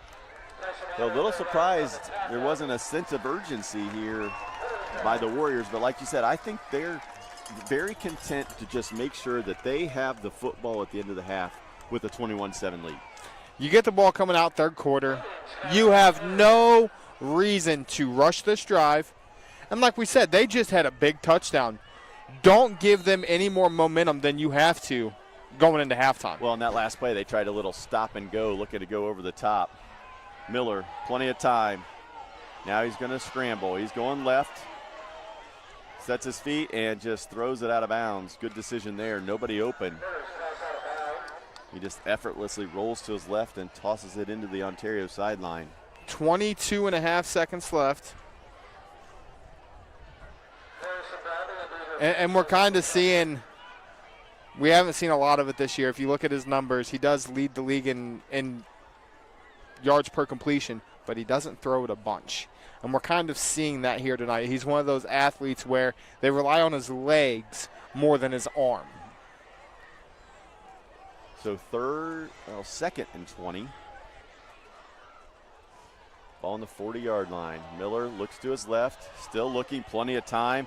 Now he's going over the top. Got a guy wide open. He's got a man. And touchdown, Warriors. Oh, my goodness. 40 yards over the top, Ontario.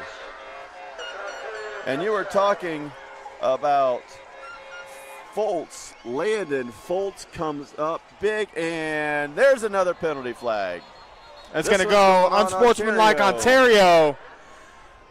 These kids are excited. It's the first conference game, but these coaching staffs have got to get their sidelines. That's their first. Warning. That's the first one. It's a warning, but you got to get your kids under control. They threw it.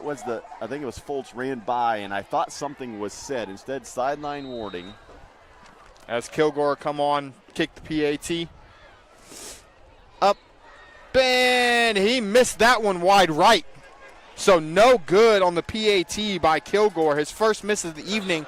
But Miller connects for a long touchdown pass to Landon Foltz, the first time they beat the River Valley secondary all night long. Well, and that just takes the air out of you if you're River Valley.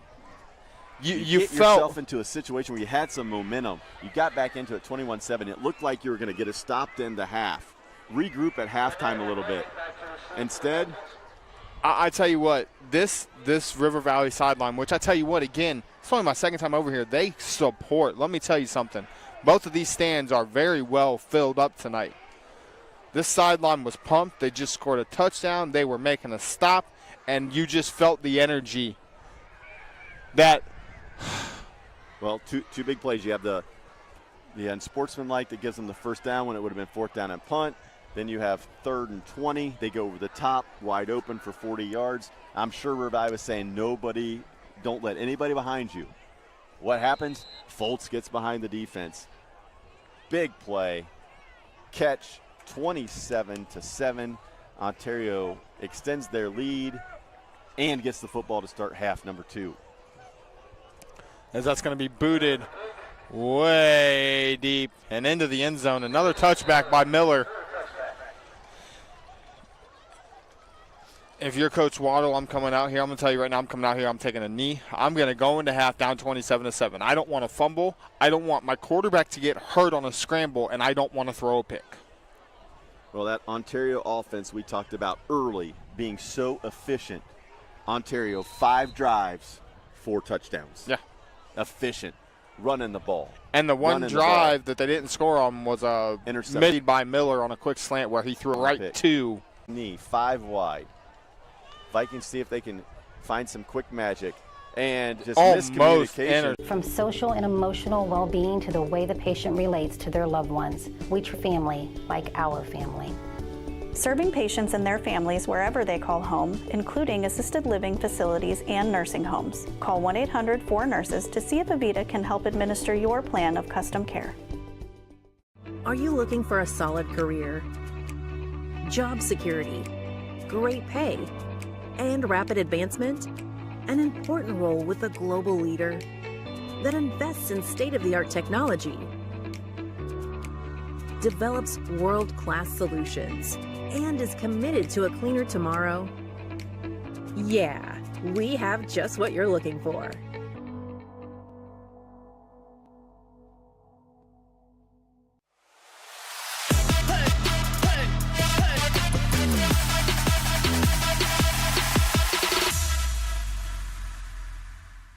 Look at all the action from Friday Night Football right here in North Central Ohio with great analysis, highlights, coach interviews, and so much more every single Friday night right here on the OH Report.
150 to 140. And it's 100, they got 187. Granted, 55 of those are one run by Godwin.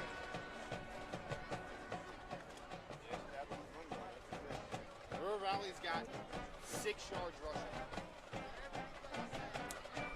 Bogman's got that by himself. Rushing. There's one. 2 touchdowns. It's funny. I'm sure he's got less. Remy. I was like, I'm coming over there. I was like, I guarantee you if Ontario wins, I'll end up with Bogman because the only other kid would be is the Vancouver kid, the running back. He doesn't take half. But I see them scoring more and then let's see the results. See, bathrooms in the building or what?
to River Valley for the Buckeye Horizon halftime show.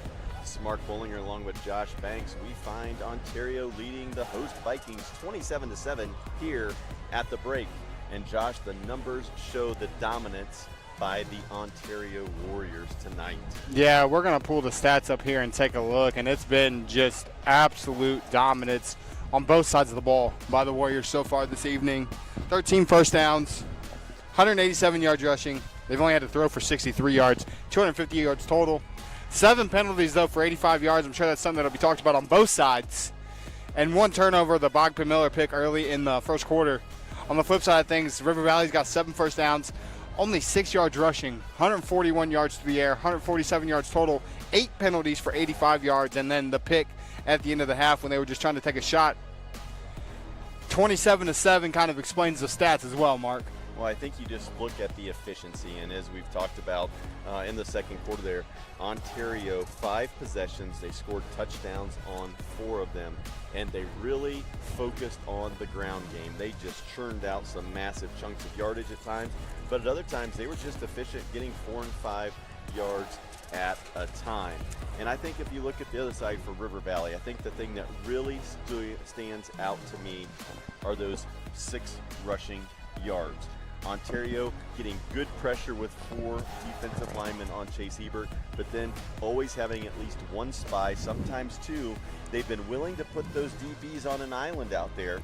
River Valley hasn't taken advantage, but what it's done is allowed Ontario to control the rush game of Chase Ebert, breaking containment, getting out of the pocket, and hurting you with his legs. Well, and I tell you what, they have done a great job, though, when those corners have been on an island.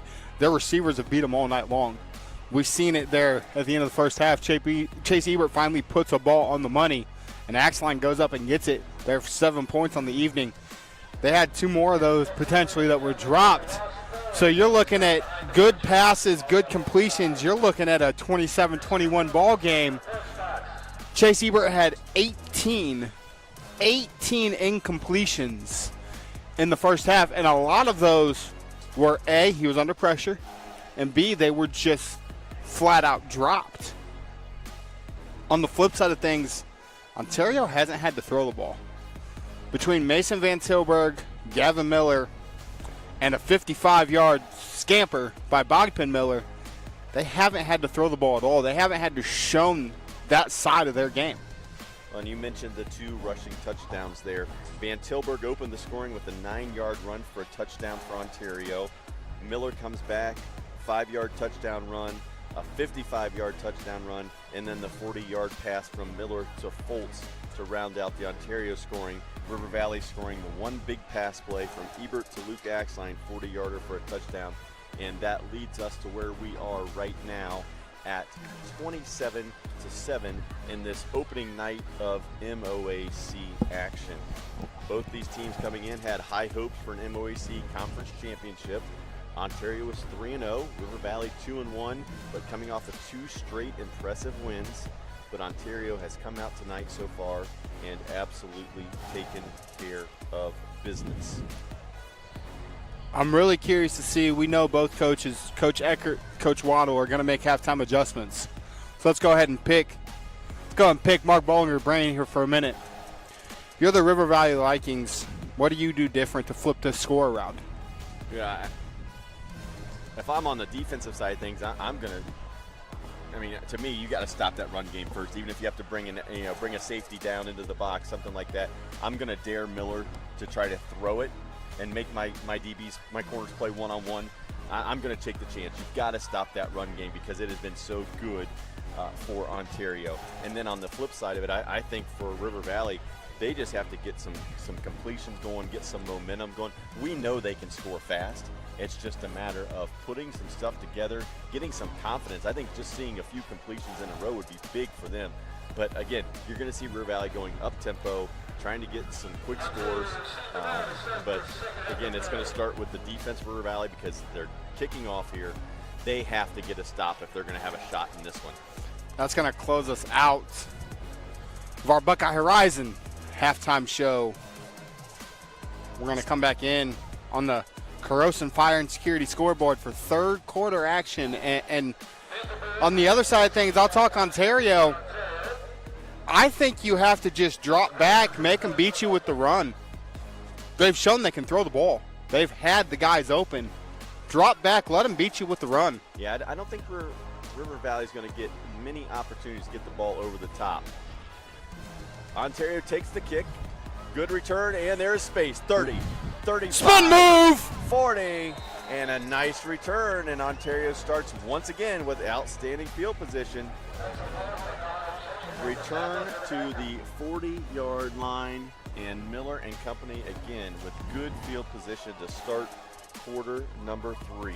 And Mason Van Tilburg put him in a spin cycle there at the end of that run. Few updates throughout the MOAC. Galleon, last I checked, led Clear Fork 27-7. 27-7, 27-7 here. Shelby 14-0 over Harding. Pleasant was up 28-7 over Highland. Little power formation here to start the second half for Ontario. One rush, one play, 10 yards. Establishing the run game. We've seen it in the first half, and we're going to see more of it here.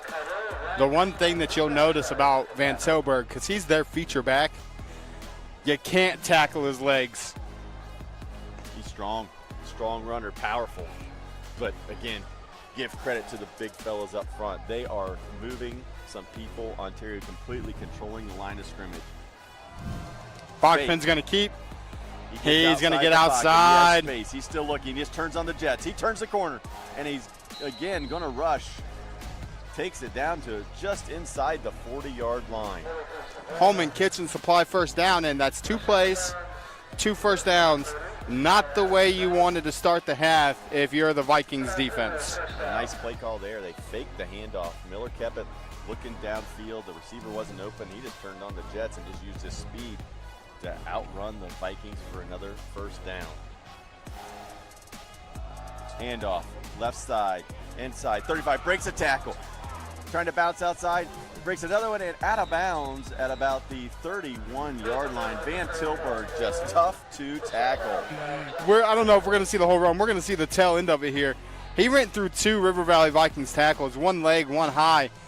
This young man's legs just do not stop. Van Tilburg is going to get a little breather here. Number 4. James Mahon going to go onto the hip. He's going to get the handoff. Mahon's like, thank you. I can also run for a first down, and he does. So 4 plays on the drive, 3 first downs already for the Warriors. Yeah, that's their 3rd first down in 4 plays. They're just absolutely blowing the Vikings off the ball right now. Again, early in this ball game, we saw Ontario going 4 and 5 wide. Right now, they are just running pure power, daring River Valley to stop them.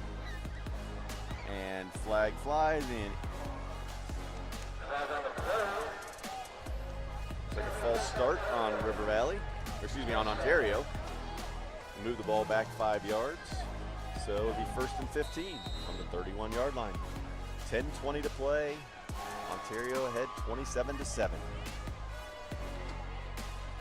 Efficient start. But when you come out and return the kick to the 40-yard line, it helps your offense. They're going to stay in this tight formation. They're going to give it to Mahon. He's going to break the outside corner.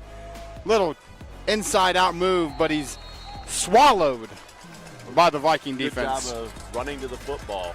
The Vikings closed out on that one. Got a lot of guys there, able to make the tackle. And you can see the difference in the running backs. Also had a little bit of different formation. Obviously, River Valley had all 11 guys in the box. Now Ontario's going to spread it out. Empty backfield, 5 wide. Miller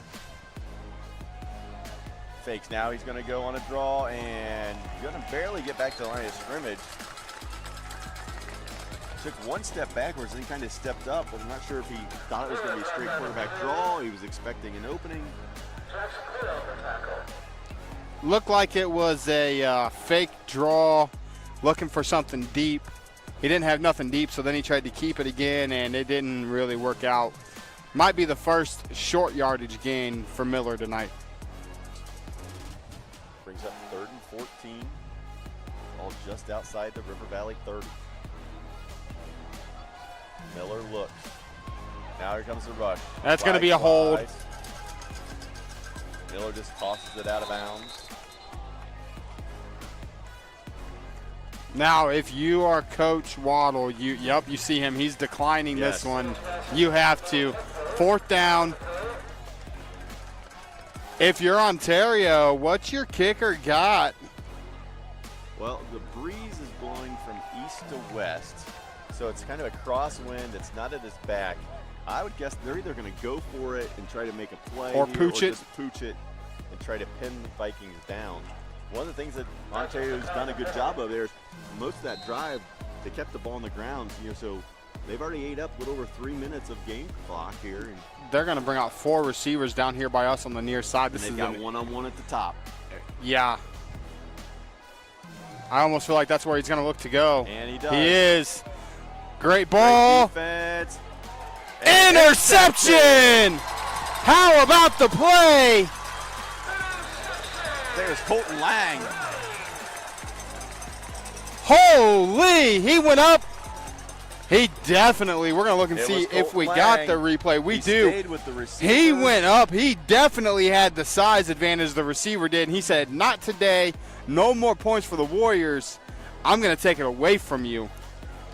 So, and that is a huge turn of events after the way that drive started for the Warriors. So Lang intercepts Miller in the end zone. Basically served almost as a punt, though. So River Valley takes over on the 20. 8:35 to go here in quarter number 3. The Vikings are in must-score situation every time they have the football. Hoping to claw their way back into this one. Ebert. He's got a man over the middle. He's right. flushed. And again, Ebert just feeling the pressure, had to get out of the pocket. I'll tell you what, and I know he's under pressure. He had Axline wide open in the middle of the field. But when you're running for your life, it's hard to see all 5 receivers. Ebert looks left, quick throw, and a drop. Would have been another first down for River Valley. Instead, it's dropped. Looking for Snyder again, and he Vikings put that ball in his chest. Vikings have had the dropsies tonight. 3rd and 10, River Valley. Can the Vikings sustain the drive?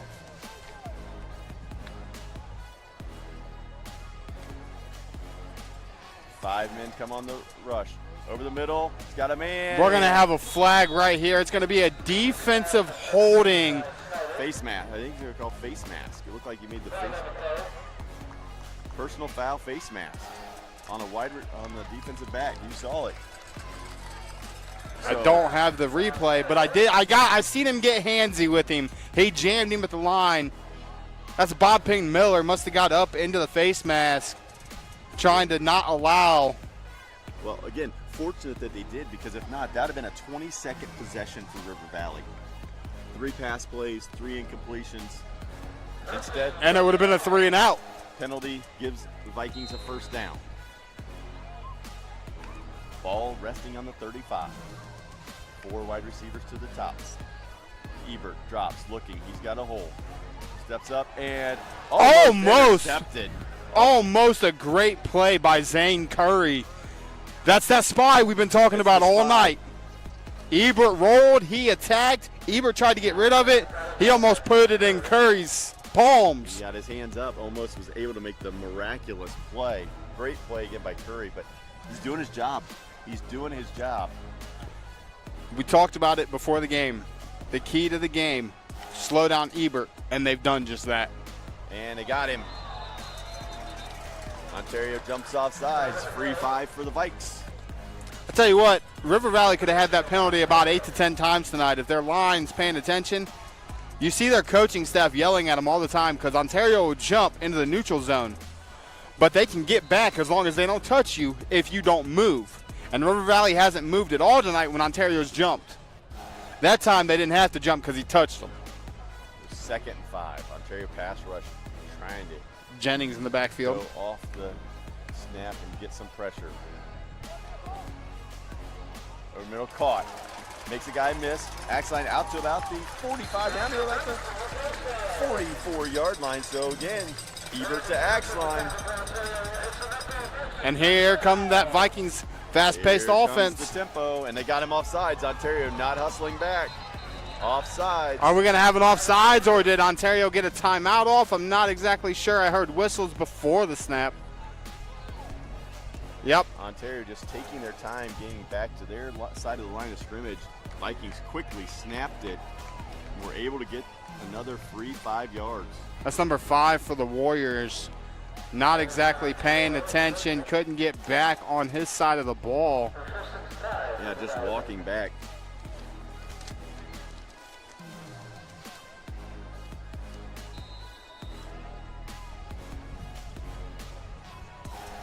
So 1st and 5 for River Valley. 1st and 5, take a shot. Absolutely. You Go got over the top. Krebs out here man-to-man with Bogpin Miller, and that's where they're going to look. He's going to get it out to Snyder instead. And just nowhere to go. Ontario had that one snuffed out from the start. And it's something that we've seen a lot out of River Valley tonight. They're trying to get their receivers and get Jennings involved in those bubbles. Van Tilburg's going to come off limping. He's going to get off on his own power, though. They're going to tell him to go down. Yeah, River Valley was going to snap it again quick as he was trying to get off the field due to an injury. Well, with that, we will also take a timeout here in Caledonia. 7:17 to go in the 3rd quarter. It's Ontario 27, River Valley 7. You're watching Friday Night Football live and free on the OH Report.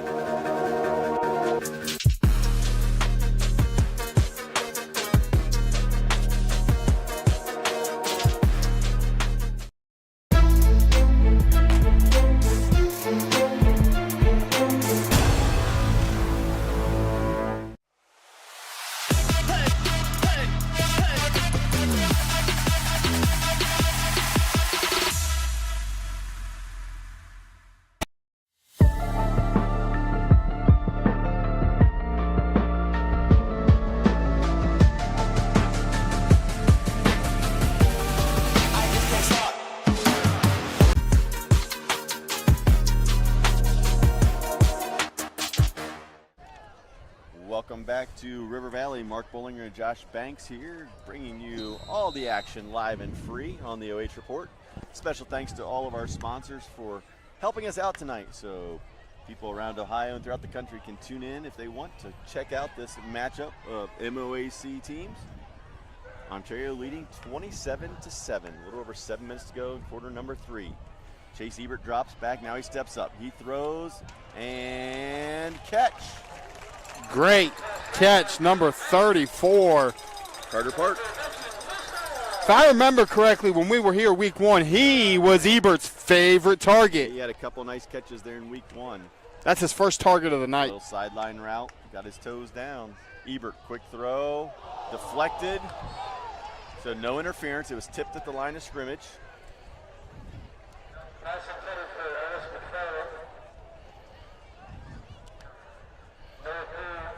Vikings just have not been able to string a lot of plays together tonight. They have a couple good plays and then a penalty or an incompletion or a drop, something.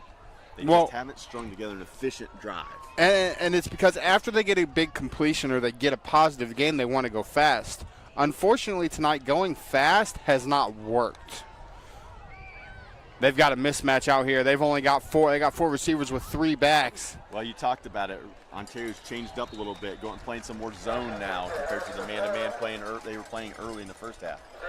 They're going to go fast again. This has not been very effective for them so far. 3rd and 7, and knocked Tipped down at the line of scrimmage. And that's going to bring up 4th down. And that's the defensive line. Big number 50. Ryder Hensley. He's had himself an evening. He's been chasing Chase Ebert a lot today. Yes, and he's done a great job of just clogging the middle. Yes, I mean, he's got high motor. You can tell he plays hard. They're going to go for it, 4th and 6. Ontario showing pressure. They're going to bring pressure. They're going to take a shot. Wait. And throw the flag. Yes, sir. Yes, they will. While they talk about it, we'll take a look at it. Good job by the Viking offensive line that time. They held up, gave Chase Ebert time to throw. And again, Absolutely. And the thing about this Ontario defense, and that's not the first time we've seen it tonight, they stay face guard. They don't hear ball and find ball. They want to let you catch it and come up through your hands. The only problem with that is you get handsy, and you're going to get that call almost 100% of the time. and they've called it tonight. And it has been one of the few issues Ontario has had tonight, but the penalty gives River Valley the first down. Ebert, quarterback draw, and immediately brought down. Number 61. Rayvon Skelton. 5'9", 240, Skelton. This Warrior front are massive. They've been good tonight. They have been good. So the sack makes it 2nd and 12. But the interesting part to me, too, that's the first designed run we've seen for Ebert all night long. They haven't tried to get him outside the tackles. They're going to look to throw here. He's got him again. Jennings, touchdown. What a catch! Drop it in the bucket. Ebert to Jennings, and River Valley finds pay dirt. And I'll tell you what, let's look at that one again, because that was a beautiful timed ball from Chase Ebert.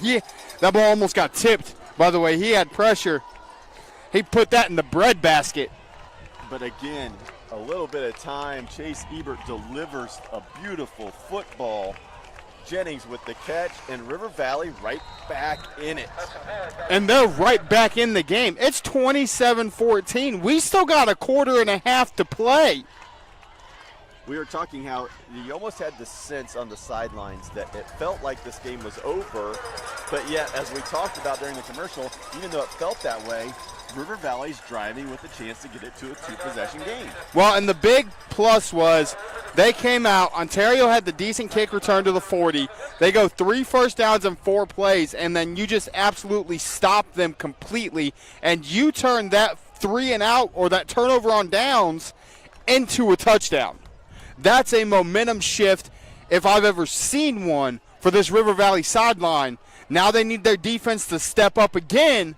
One more stop, one more score. This is a 6-point ball game, Mark. It is going to be interesting here to see what Ontario decides. Leading 27-7 at the half.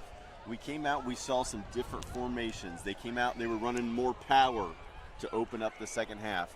Kind of power package instead of spreading the field a little bit. End up with the turnover on the interception on 4th and long in the end zone.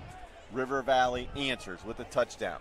Will Ontario open it back up a little bit? Are they going to stay more conservative in how they run the football? Well, if you really think about it, though, and you've seen it in the halftime stats, Ontario's been conservative most of the evening. But now, I guess I'm thinking more of an aggressive formation.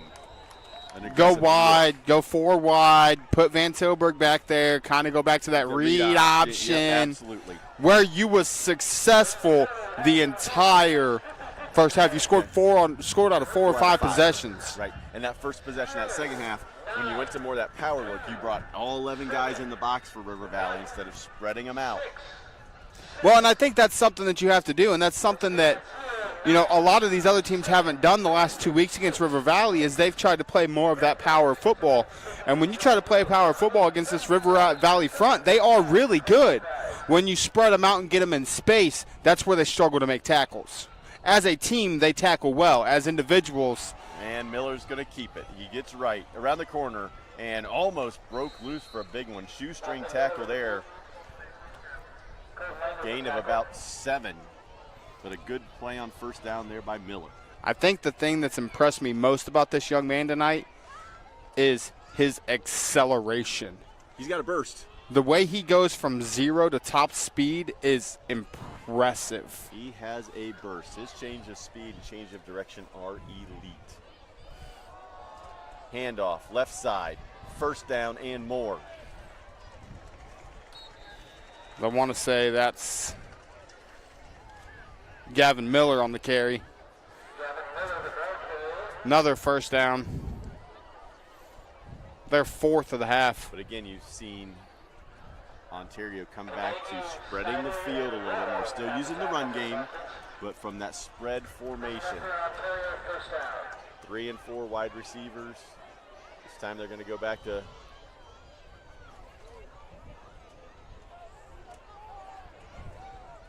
They're going to go back to that spread. They're going to stay in kind of that same look.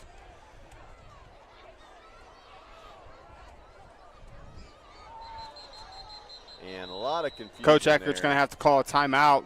They had 3 seconds left on the clock. They only had 10 players on the field. That's what we were waiting on, because they had 3 wide receivers, only 1 back, no tight ends. And I tell you what, the mistakes on both sides of the ball. I mean, if we want to talk about it, we can talk about it. We've seen a lot of flags all year. Friday the 13th is kind of haunting both of these teams, isn't it? On the mistake side of things.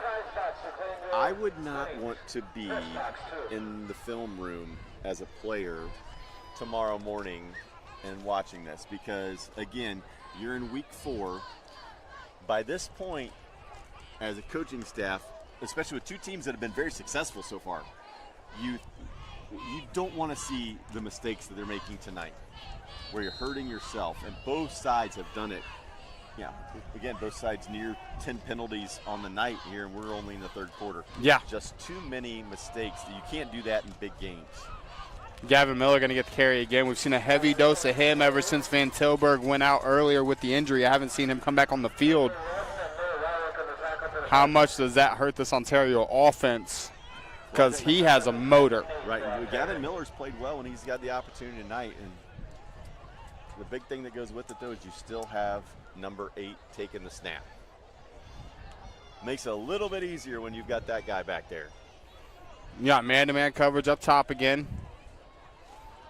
Miller looking. Now he's going to run. Beats 1 defender, turns it upfield, and just lowers his shoulder. Big run by Miller there, and forget the finesse and stepping out of bounds. Drop your shoulder and run through somebody. He feeds off the contact. He's done it all night. And give him another. First down. First down. Home and Kitchen Supply, first down. Home and Kitchen Supply. Miller quickly out to the flat. And a nice little gain of 6. That completion went to Noah Poole. Poole catches, takes it upfield for a gain of 6. Hey, Noah Poole has been his favorite target all season, and I want to say that's his first catch. Yeah, first or second of the evening. Yeah, he hasn't looked that way a lot, but again, another nice play on first down to set up 2nd and short. Ontario continues to get themselves in good situations offensively. Clock under 3 minutes here in quarter. Kind of back in that power formation. Still got 3 spread out wide. They're going to go ahead and hand it off. That's Mahon. And Mahon is going to pick his way through and get another Ontario first down. Mahon moves the ball down to the River Valley 39. That's their 7th first down in the 3rd quarter. Again, it goes back to what we talked about first quarter. Efficient. That is what Ontario has been offensively, just efficient. The only drive that was not a good drive was the interception early in the possession in that first half. Other than that, even the last possession was 4th down interception in the end zone. This time Ontario takes it wide. Mahon again. Again, it looks like he didn't get a lot, but by the time they mark him, it's 5 yards. 5 yards. And they have we've seen it all night long between Van Tilburg, Gavin Miller, Mahon. They have 4 backs that they can put the ball in their hands, and they trust they're going to get 4 yards of carry. Yeah, having that depth is so critical in high school sports. 4 wide receiver. Again, keep it on the ground. 2 quick cuts and a first down. Home and Kitchen Supply first down again, and that's 10 yards and 2 carries. See a hole, cut. Defender, cut. Upfield, boom. They read their blockers so well, and their ability to cut.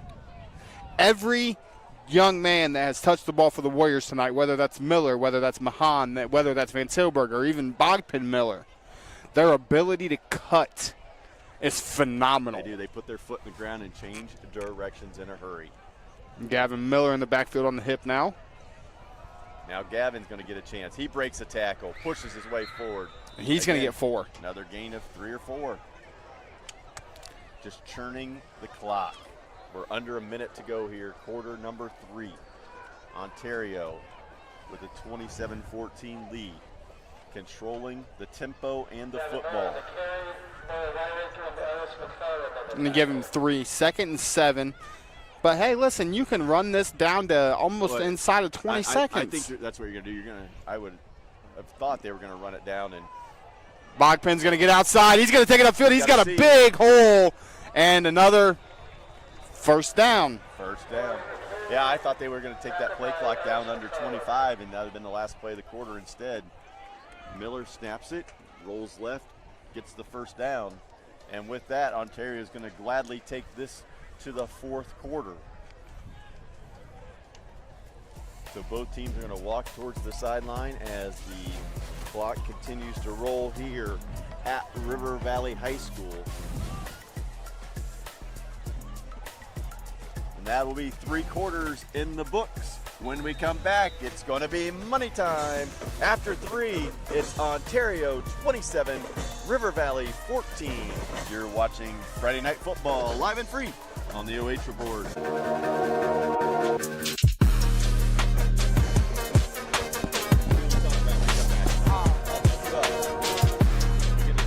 Avita Home Health and Hospice is locally owned, locally managed. All of our staff, our board, everybody are members of the local community. Our medical director is a member of our local community and has practiced in Bucyrus for over the last 10 years. When you call in, you're getting a local person. The nurses that you talk to all live, work, and recreate in your community. I mean, I've been doing this for 16 years and I've taken care of 3 generations of some families. We're the hometown people.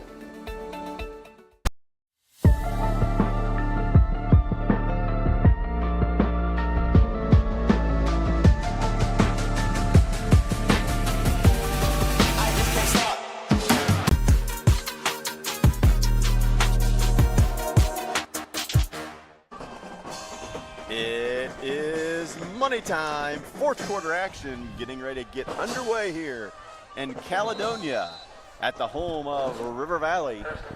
Opening night for MOEC action. River Valley and Ontario going to battle. Ontario with a 27-14 lead here as we start quarter number 4. Mark Bollinger and Josh Banks here for you at River Valley tonight. And Josh, we talked a lot about River Valley controlling the tempo in the pregame with that hurry-up offense. What about Ontario controlling some tempo? 2 possessions in the 3rd quarter. River Valley has 1. They controlled that entire 3rd quarter clock, and they hold a 27-14 lead while driving currently into River Valley territory, looking to put up another touchdown. Ontario just using that run game, running the play clock down to 10 or under, running the football, just using the clock and that big, strong offensive line, and just as we talked about, efficient, just gashing River Valley time and time again, 4 and 5 yards at a pop. Just moving the chains and moving the clock.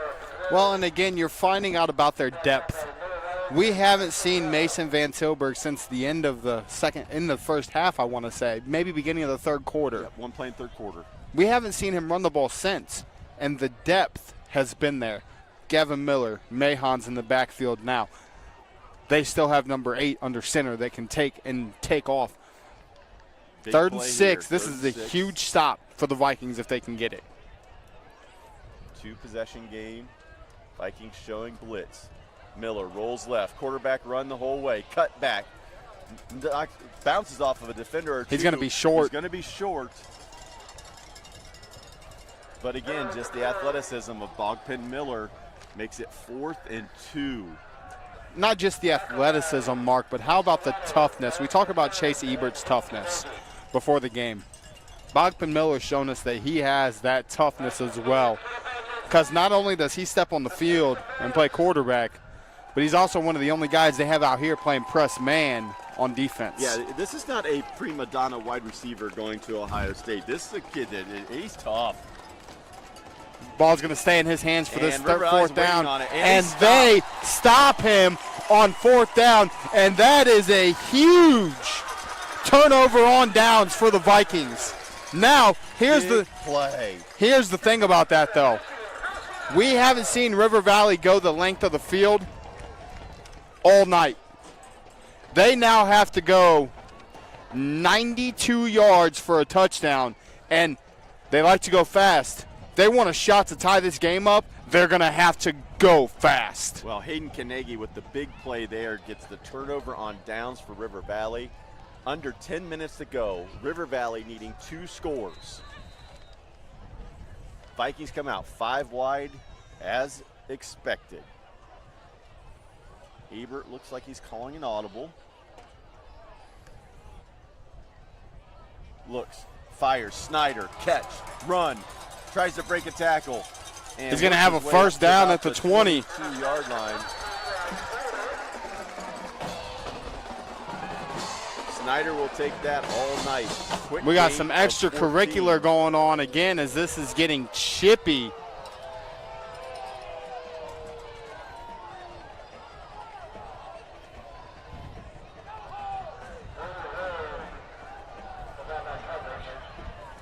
They're going to pull Snyder off the field. I'm not exactly sure, again, what happened there.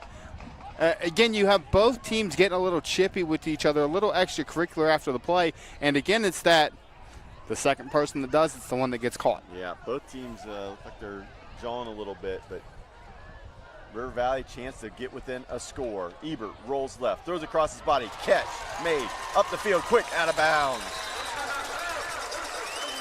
Jaden McCullough with the catch there, and quickly 2 plays, and River Valley's out to the 39-yard line. So while Ontario's now going zone in the second half defensively, they're giving up that medium 10 to 15-yard play. Ebert's taking it. They're going to take, and that's one thing Ebert's really good at. He likes that medium throw. We noticed that in week 1. We've seen that in week 1. He's got him again. There's Snyder. Big catch. A great hit by Noah Poole. But here's the thing. These passes were being dropped in the first half. River Valley going quick. Vikings putting together a drive. Ebert, slant pattern. Oh! He had a man wide open.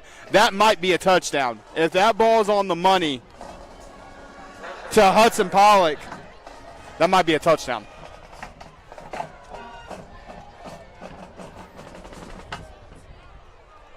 Second and 10. River Valley missed opportunity there, but the Vikings have quickly moved the ball out beyond midfield after starting on their own 8. They're still going to stay in that single QB spy with Curry spying Ebert, the same thing he's been doing all night. Quick throw. Throwing, I mean, that's just throw and catch. That's easy. Axline, Luke Axline, another first down. Well, and again, it's a thing where you're seeing River Valley will take that short throw. Chase Ebert will eat that up. Ontario's basically playing prevent defense with 9 minutes to go in the fourth quarter. Ebert quickly cross, and another drop. Good throw there by Ebert on the move, but another drop for the Vikings. Krebs having a tough night tonight. A sure-handed Krebs having a very difficult game. But what I love about it is that Ebert keeps looking to come back. Exactly. To him. Logan's getting himself up, but he's going to make the play here pretty soon. And it's going to be a big one when it happens.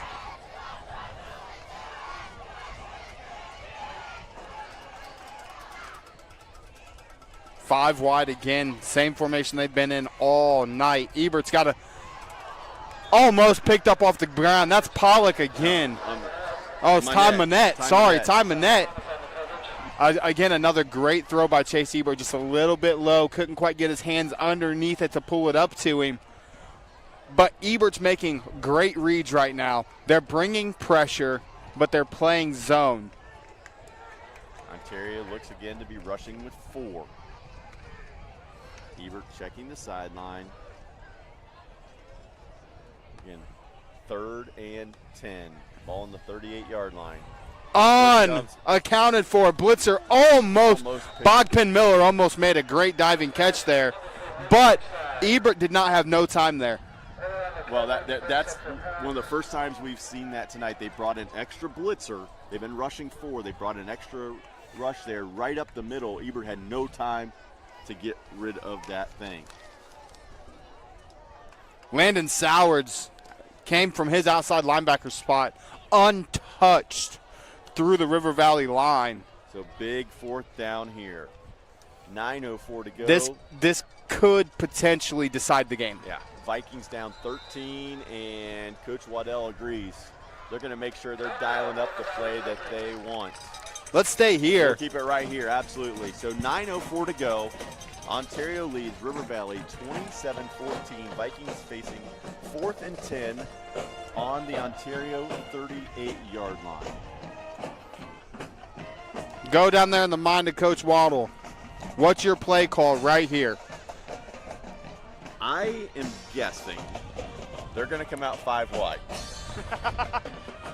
Okay, that was the easy part. We know that's going to happen. I would guess that you're going to be looking for either Snyder on a crossing route, or you're going to look at Luke Axline down the sideline for something there. He's made several plays where he's been isolated one-on-one. He's went up over defenders. I think one of those two guys is going to get the look here. Well, and I think it's really going to come down to if you're Chase Ebert.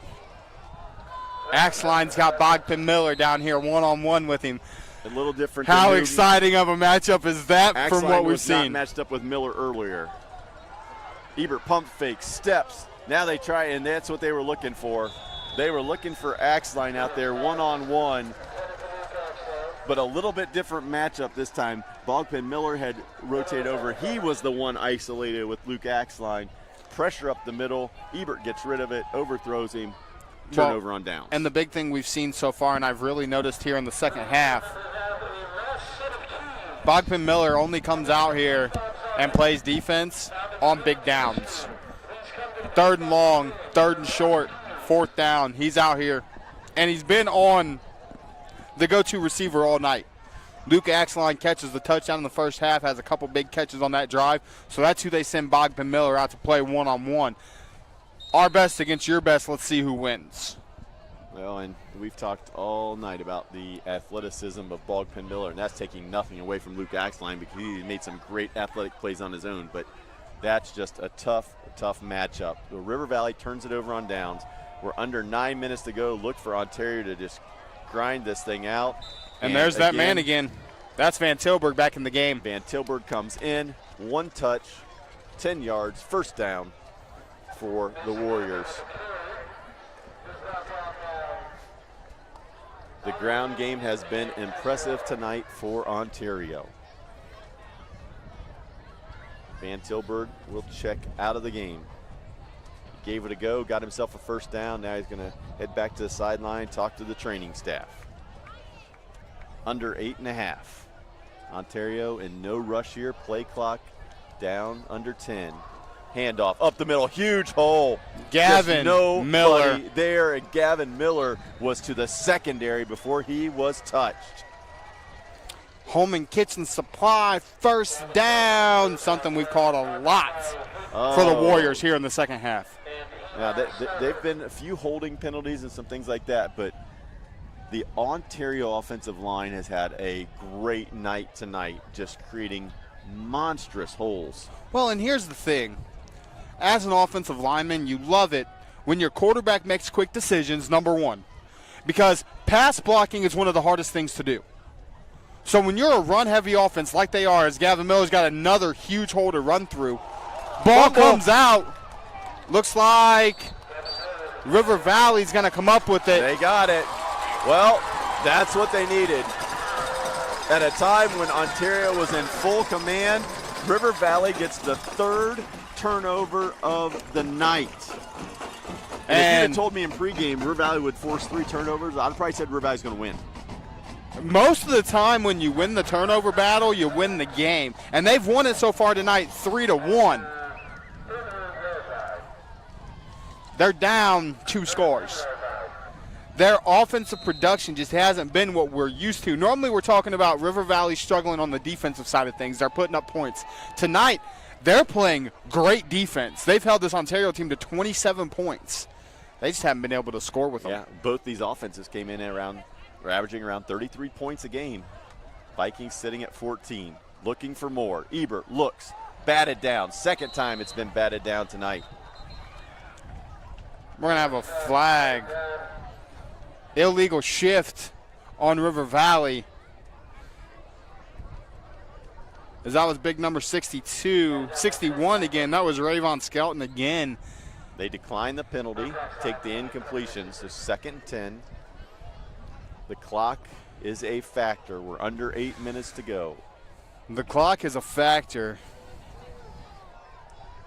But with the way River Valley throws the ball, it's not as much of a factor because an incompletion stops the clock. Correct, but if Ontario gets it back, you know they're going to try to run it out. Try to run. Vikings have had their opportunities tonight here to pull off the upset. Ebert looks, throws high, incomplete. Looking for Carter Park. Carter Park just overthrew him. And I tell you what, John Mahan was out there on coverage.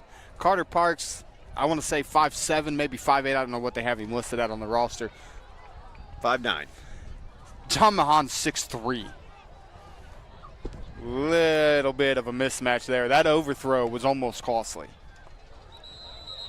And the flags fly again. False start.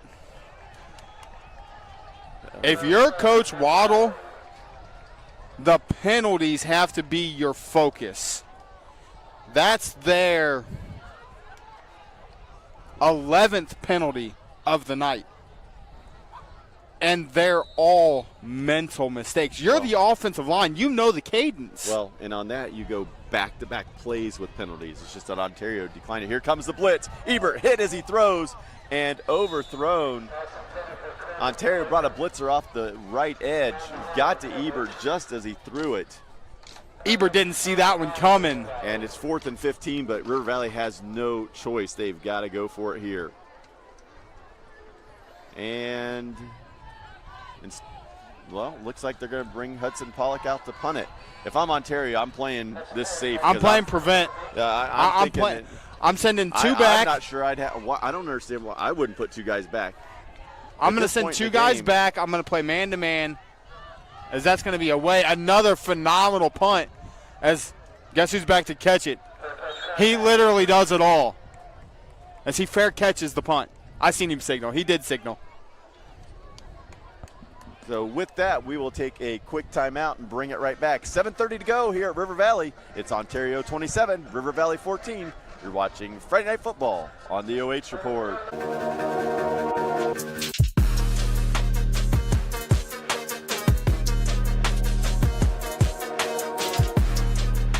Avita Home Health and Hospice is locally owned, locally managed. All of our staff, our board, everybody are members of the local community. Our medical director is a member of our local community and has practiced in Bucyrus for over the last 10 years.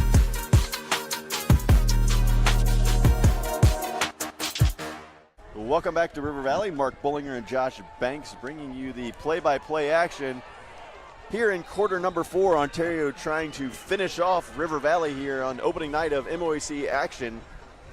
Leading 27-14, Ontario has the football. Under 7.5 minutes to go. First play of the drive results in another first down for Ontario. Mason Van Tilburg back in the ball game, and you can see the difference when it comes to the explosiveness of their running backs. He's got a little pop to him. He's not afraid of contact. It takes more than one body to tackle him, and he's a lot quicker than what he appears. He hits that hole fast. Oh, man. He's going to get another carry. And that's that acceleration. Yep, bounces it wide. Didn't see what he wanted, bounced it wide. 4 yards. 4 yards. And most importantly for Ontario, clock continues to run. And again, it's what we talked about, I think the difference, River Valley's had one big play, the big touchdown to Axline. Ontario's had 2 big plays. The team that's limited the explosive plays is the team that's ahead on the scoreboard right now. Yeah, I think when you will look at obviously the final numbers down the road here, but you know, the turnovers being 3-1 with Ontario committing 3 turnovers. Other than that, if you just looked at the play, I mean, Ontario has just dominated time of possession. They've dominated the yardage. It's just the turnovers have hurt. They, you know, I think both teams are going to look back on this and say we had opportunities. Ontario is saying we had opportunities to really bury River Valley and blow them out. River Valley saying we had opportunities that we could have been right in the football game. And what's crazy is we talk about the turnovers. Our 2 keys for River Valley were win on defense and do what you've done all year on offense. They've won on defense, but again, it comes down to their offense hasn't been able to figure it out. As there's Van Tilburg again. And that's something that we haven't said around River Valley for quite a while, that the defense has stepped up and it's been the offense that's struggled. But the Viking defense is going to have a chance to get off the field here. They stop them on 3rd down. It looks like Ontario is going to come in to punt. And I'm just saying. I know who's punting. I mean. I know you want to say it. Go ahead and say it. What doesn't he do? He does it all. Back to take the snap on the punt is number 8, Bogpen Miller.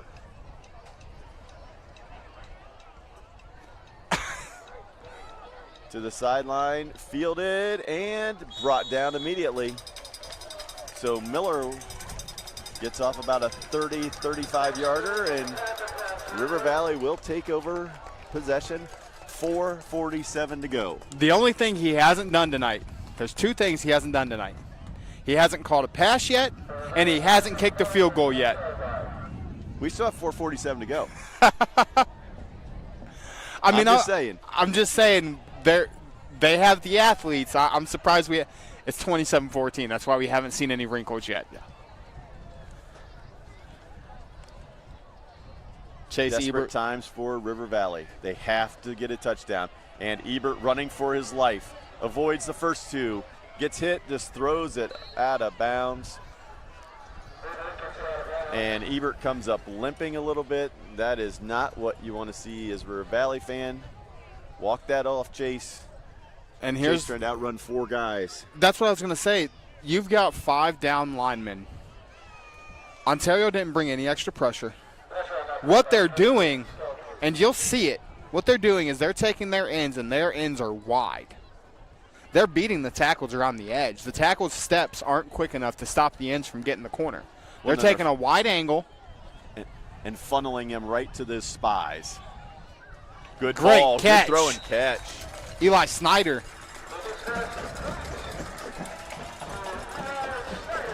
Tell you what, Snyder and Luke Axline putting up some nice numbers tonight on the receiving end for River Valley.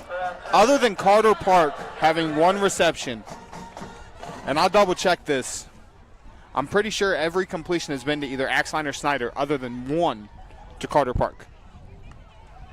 They have done work. Now Ontario is going to bring extra defenders. And he's going to get sacked. Down. That's the freshman, Zane Curry. That's that spy that's spying. been on him all night. And that's something that we've watched him do a couple times. As soon as you see Ebert roll, they're sending that spy. And that time they sent him, and he got to him. Brings up 2nd and 25 for River Valley. You mentioned that freshman class earlier. There's one of them. He has been impressive tonight, shadowing one of the best athletes in the MOAC. Yes.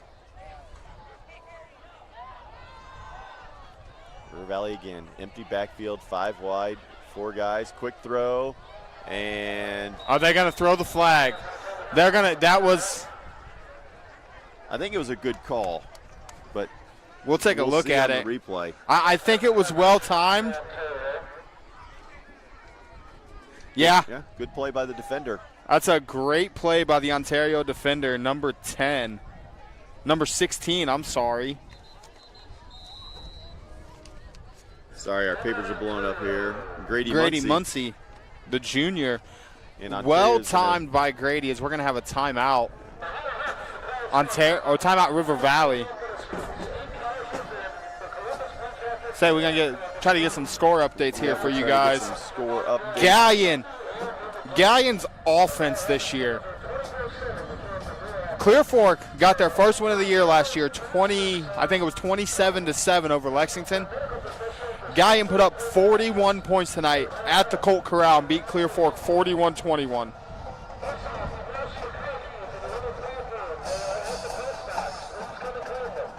So 41-21 there. Let's see what else we can get for you guys. Most importantly for everybody tuning in here, if you haven't been watching, it's 27-14 Ontario here in the fourth quarter. Shelby leads Harding 32-7. Pleasant 31, Highland 7 final. Northmore 27, Centerburg 26. Is that a final? I am not positive yet. Okay. We'll find out later on tonight on the Friday Night Pigs game. We'll have a highlight of that game. Carey destroys Upper Sandusky 40-3 tonight. Ebert under pressure just launches it in the air with a hope, laying on his back. Couldn't even see how the play ended. Incomplete. And guess who had the pressure again? The Spy. I think the game plan, from what I've watched tonight, Coach Eckert came into this game. He took his fastest freshman, who's Zane Curry. He said, your job is to watch number 4. If you see number 4 roll, you go chase him and you don't let him get an edge. Because that's what he's done. As soon as Chase rolls, that's when Curry takes off. The 4th and 25, River Valley elects to punt it. Huge roll there as it hits, and it's going to go all the way down to the 24-yard line. So River Valley was facing 4th and 25, down 2 scores with 3:35 or so to go. Vikings punt it away, and Ontario will take over, hoping just to run out the clock and put this one to rest. So while we wait for Ontario to take the field here, 3:32 left in the fourth quarter. On both sides, there are so many things to be happy with and on the same time frustrated with. If you're River Valley, you haven't given up a touchdown in the second half. You have stopped Ontario every drive in the second half. And you've scored once. Van Tilburg. Again, working his way to the left side, spin move, and the guys up front are going to continue to push. He's like going to get 6. And that's what they've done all night long. I'll tell you right now, that's going to reflect. When we go over stats post-game, you're going to see, as they're going to use their second timeout of the half. Not quite sure why you wouldn't maybe let the clock run down a little bit more. Maybe wait till 3rd down to use that timeout. Use your last timeout on 4th down, because now you're kind of like one more first down and this game might as well be over. I really didn't think that they were going to use their timeouts after they elected to punt it with 3:35 to go. So well, and that's we talked about it before we went to while we were at break last time. That last punt, they had a 4th and 6, I think it was, and they punted it when they haven't really punted all night long. So River Valley calls the timeout. Each team has 1 timeout remaining. 27-14. Ontario leads River Valley. 3:15 to go here in the fourth quarter. Handoff. Miller's going to keep it. He's got the whole left side. Uh-oh. There's that speed. One guy to beat. And here comes the Vikings catching up, and they finally catch up and bring him down at about the 32-yard line. And the acceleration of this young man is just, we've said it all night long, as that's a touchdown saving play by Eli Snyder. Slowed him up enough to allow the rest of the Vikings to catch up and make the play. If you're the rest of the MOAC, this offense is going to be hard to prepare for. He just glides. I mean, he doesn't look like he's running that fast, and he's just pulling away from people. He's going to hand it off to Van Tilburg this time. And again, he's going to break one tackle, but gets swallowed up that time by the River Valley front. 2:30 left.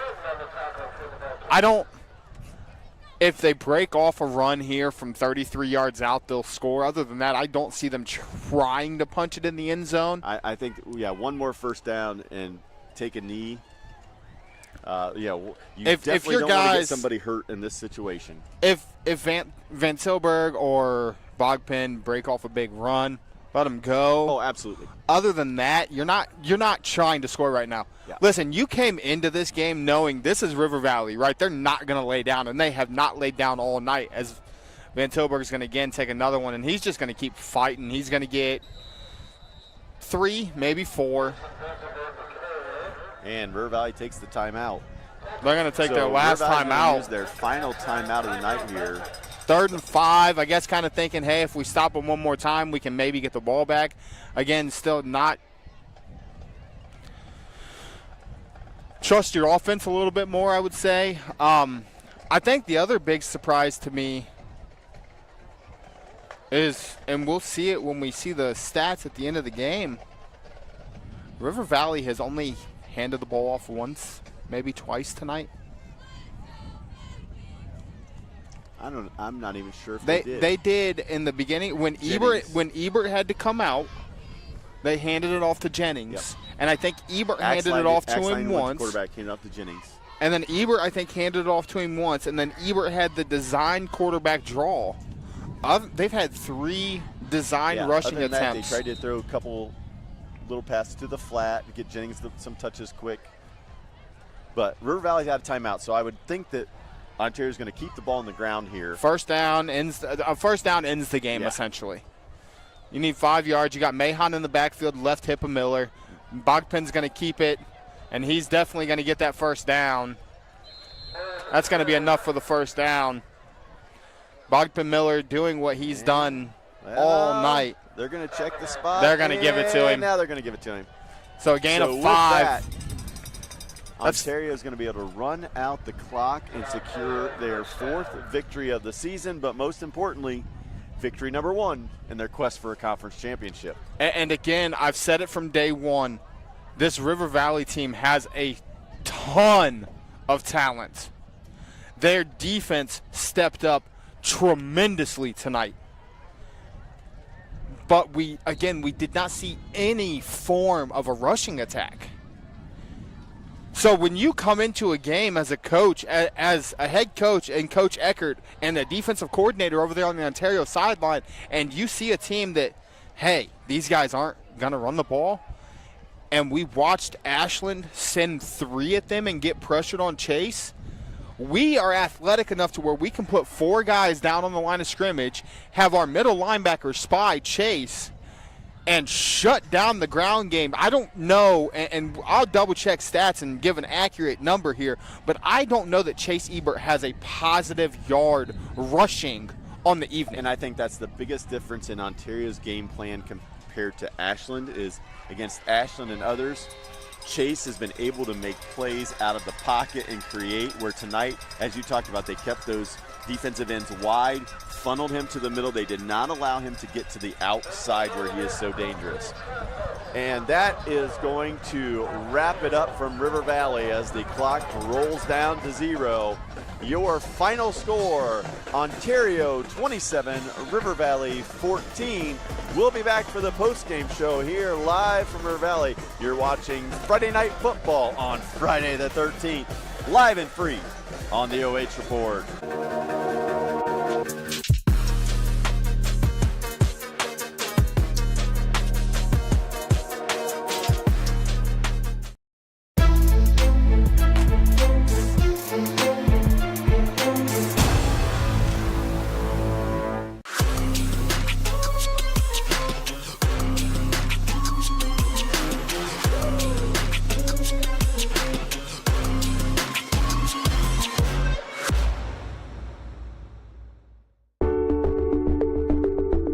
Avita Home Health and Hospice, our caring professionals are ready to serve you with personally tailored services designed to meet the unique needs of each individual. When we take on a patient at Avita Home Health and Hospice, they really do feel like family.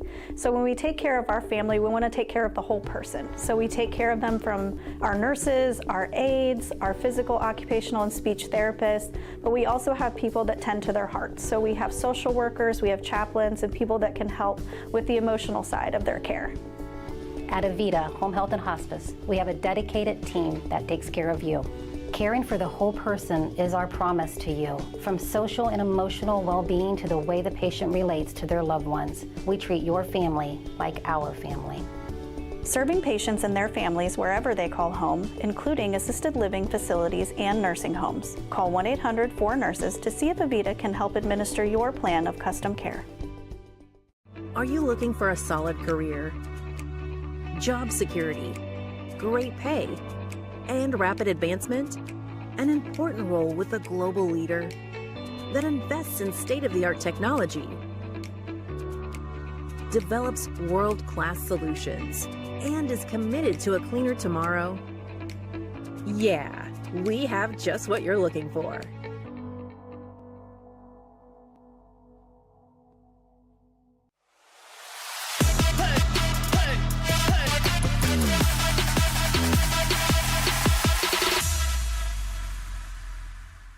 Look at all the action from Friday Night Football right here in North Central Ohio with great analysis, highlights, coach interviews, and so much more every single Friday night right here on the OH Report.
step is showing up. Now we're here blowing up. If you never risk it, then you never know. If it's holding you back, you gotta let it go. You gotta give it all you got, you gotta let them know. You are on another level, you are ruthless. Switch it up, it's the new flex. Ruthless, ruthless. If you never risk it, then you never know. If it's holding you back, you gotta let it go.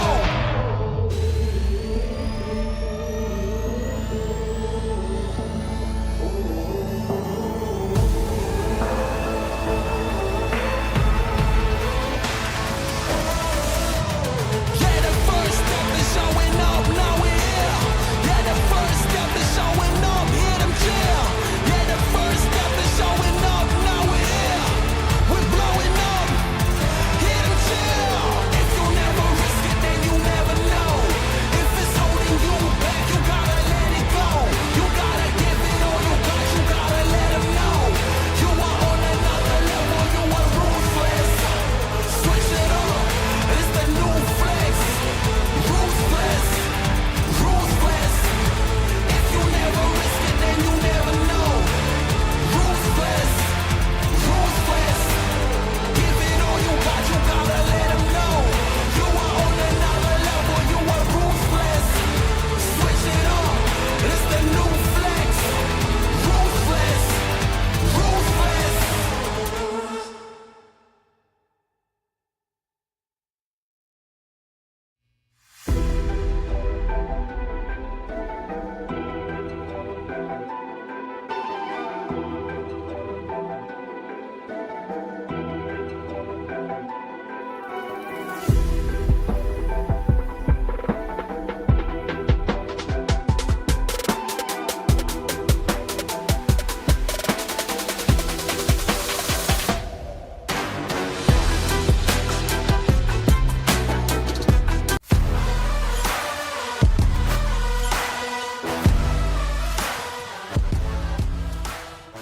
Welcome to the post-game show. Tonight's MVP from the Ontario versus River Valley game is Bogpen Miller, quarterback, do-it-all kind of guy for Ontario Warriors. And first of all, just what do you think about tonight's performance? Coaches put together a great game plan, and I just had to come out. We just had to come out and execute it. But this is a great River Valley team. They made great adjustments in the second half, and we just had to know we had to do our job and just lock in and just don't let them score. If we can't score offense, don't let them score either. I knew at the end I was going to have to make some plays to secure this game, so I did. Well, yeah, absolutely. You made a couple really big plays. But, first of all, let's talk about the defense tonight, holding a high-powered River Valley offense to 14 points. And part of that was you out there playing some defense tonight, too. Yeah, I know. Look, we watched a lot of film, and we knew the top guys were. And I just knew I needed to play both sides and just make plays and hold them down. Just great, as I said, great game plan. And just our guys got trusted each other to get it done. And on the offensive side, a couple of big plays. You had the one big touchdown run. What did you see there?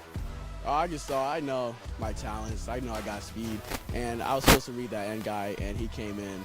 And so I knew I had him, and I just had to head down and high horses to the end zone. Yeah, you have a little bit of a burst there. You saw that seam, and you took off. But, so moving forward, obviously off to a great start, 4-0 on the season, 1-0 in MOAC play. What are you thinking here? What are your goals for the regular season for this Ontario Ball Club? It's definitely win league, but we got to do it one game at a time. We can't overlook anybody. This is a tough conference. We got to bring it every week and just secure that MOAC, beat everybody, go undefeated this season. Well, that sounds good, and, I'd be remiss if I didn't ask because a lot of people want to come out and see.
Welcome back to River Valley High School for the Buckeye Horizon post-game show. We're going to be wrapping it up here as we saw the Ontario Warriors come over to Marion County and pull out the 27-14 win over River Valley.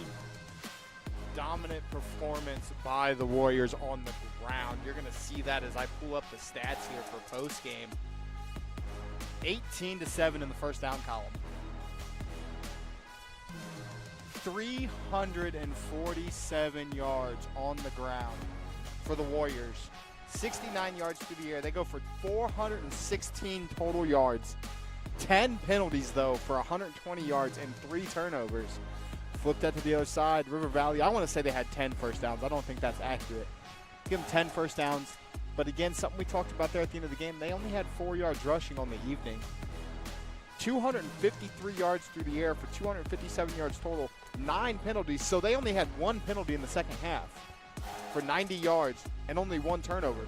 So really, statistically, River Valley played with Ontario, except in the rushing game. Well, and I think the biggest takeaway I have from this was being down on the field in the postgame and talking to members of the Ontario coaching staff, talking to Pregame before we did the interview.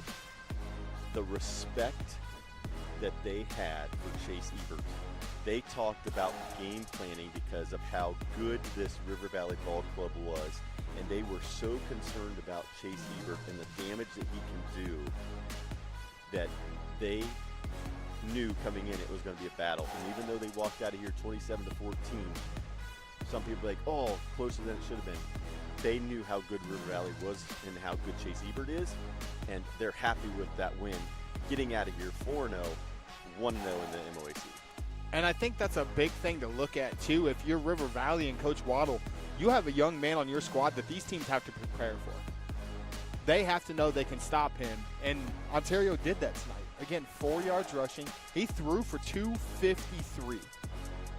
And if he completes some of those balls that maybe were underthrown or some of the incompletions that were drops, he goes for well over 300 yards through the air this evening, and that scoreboard says otherwise.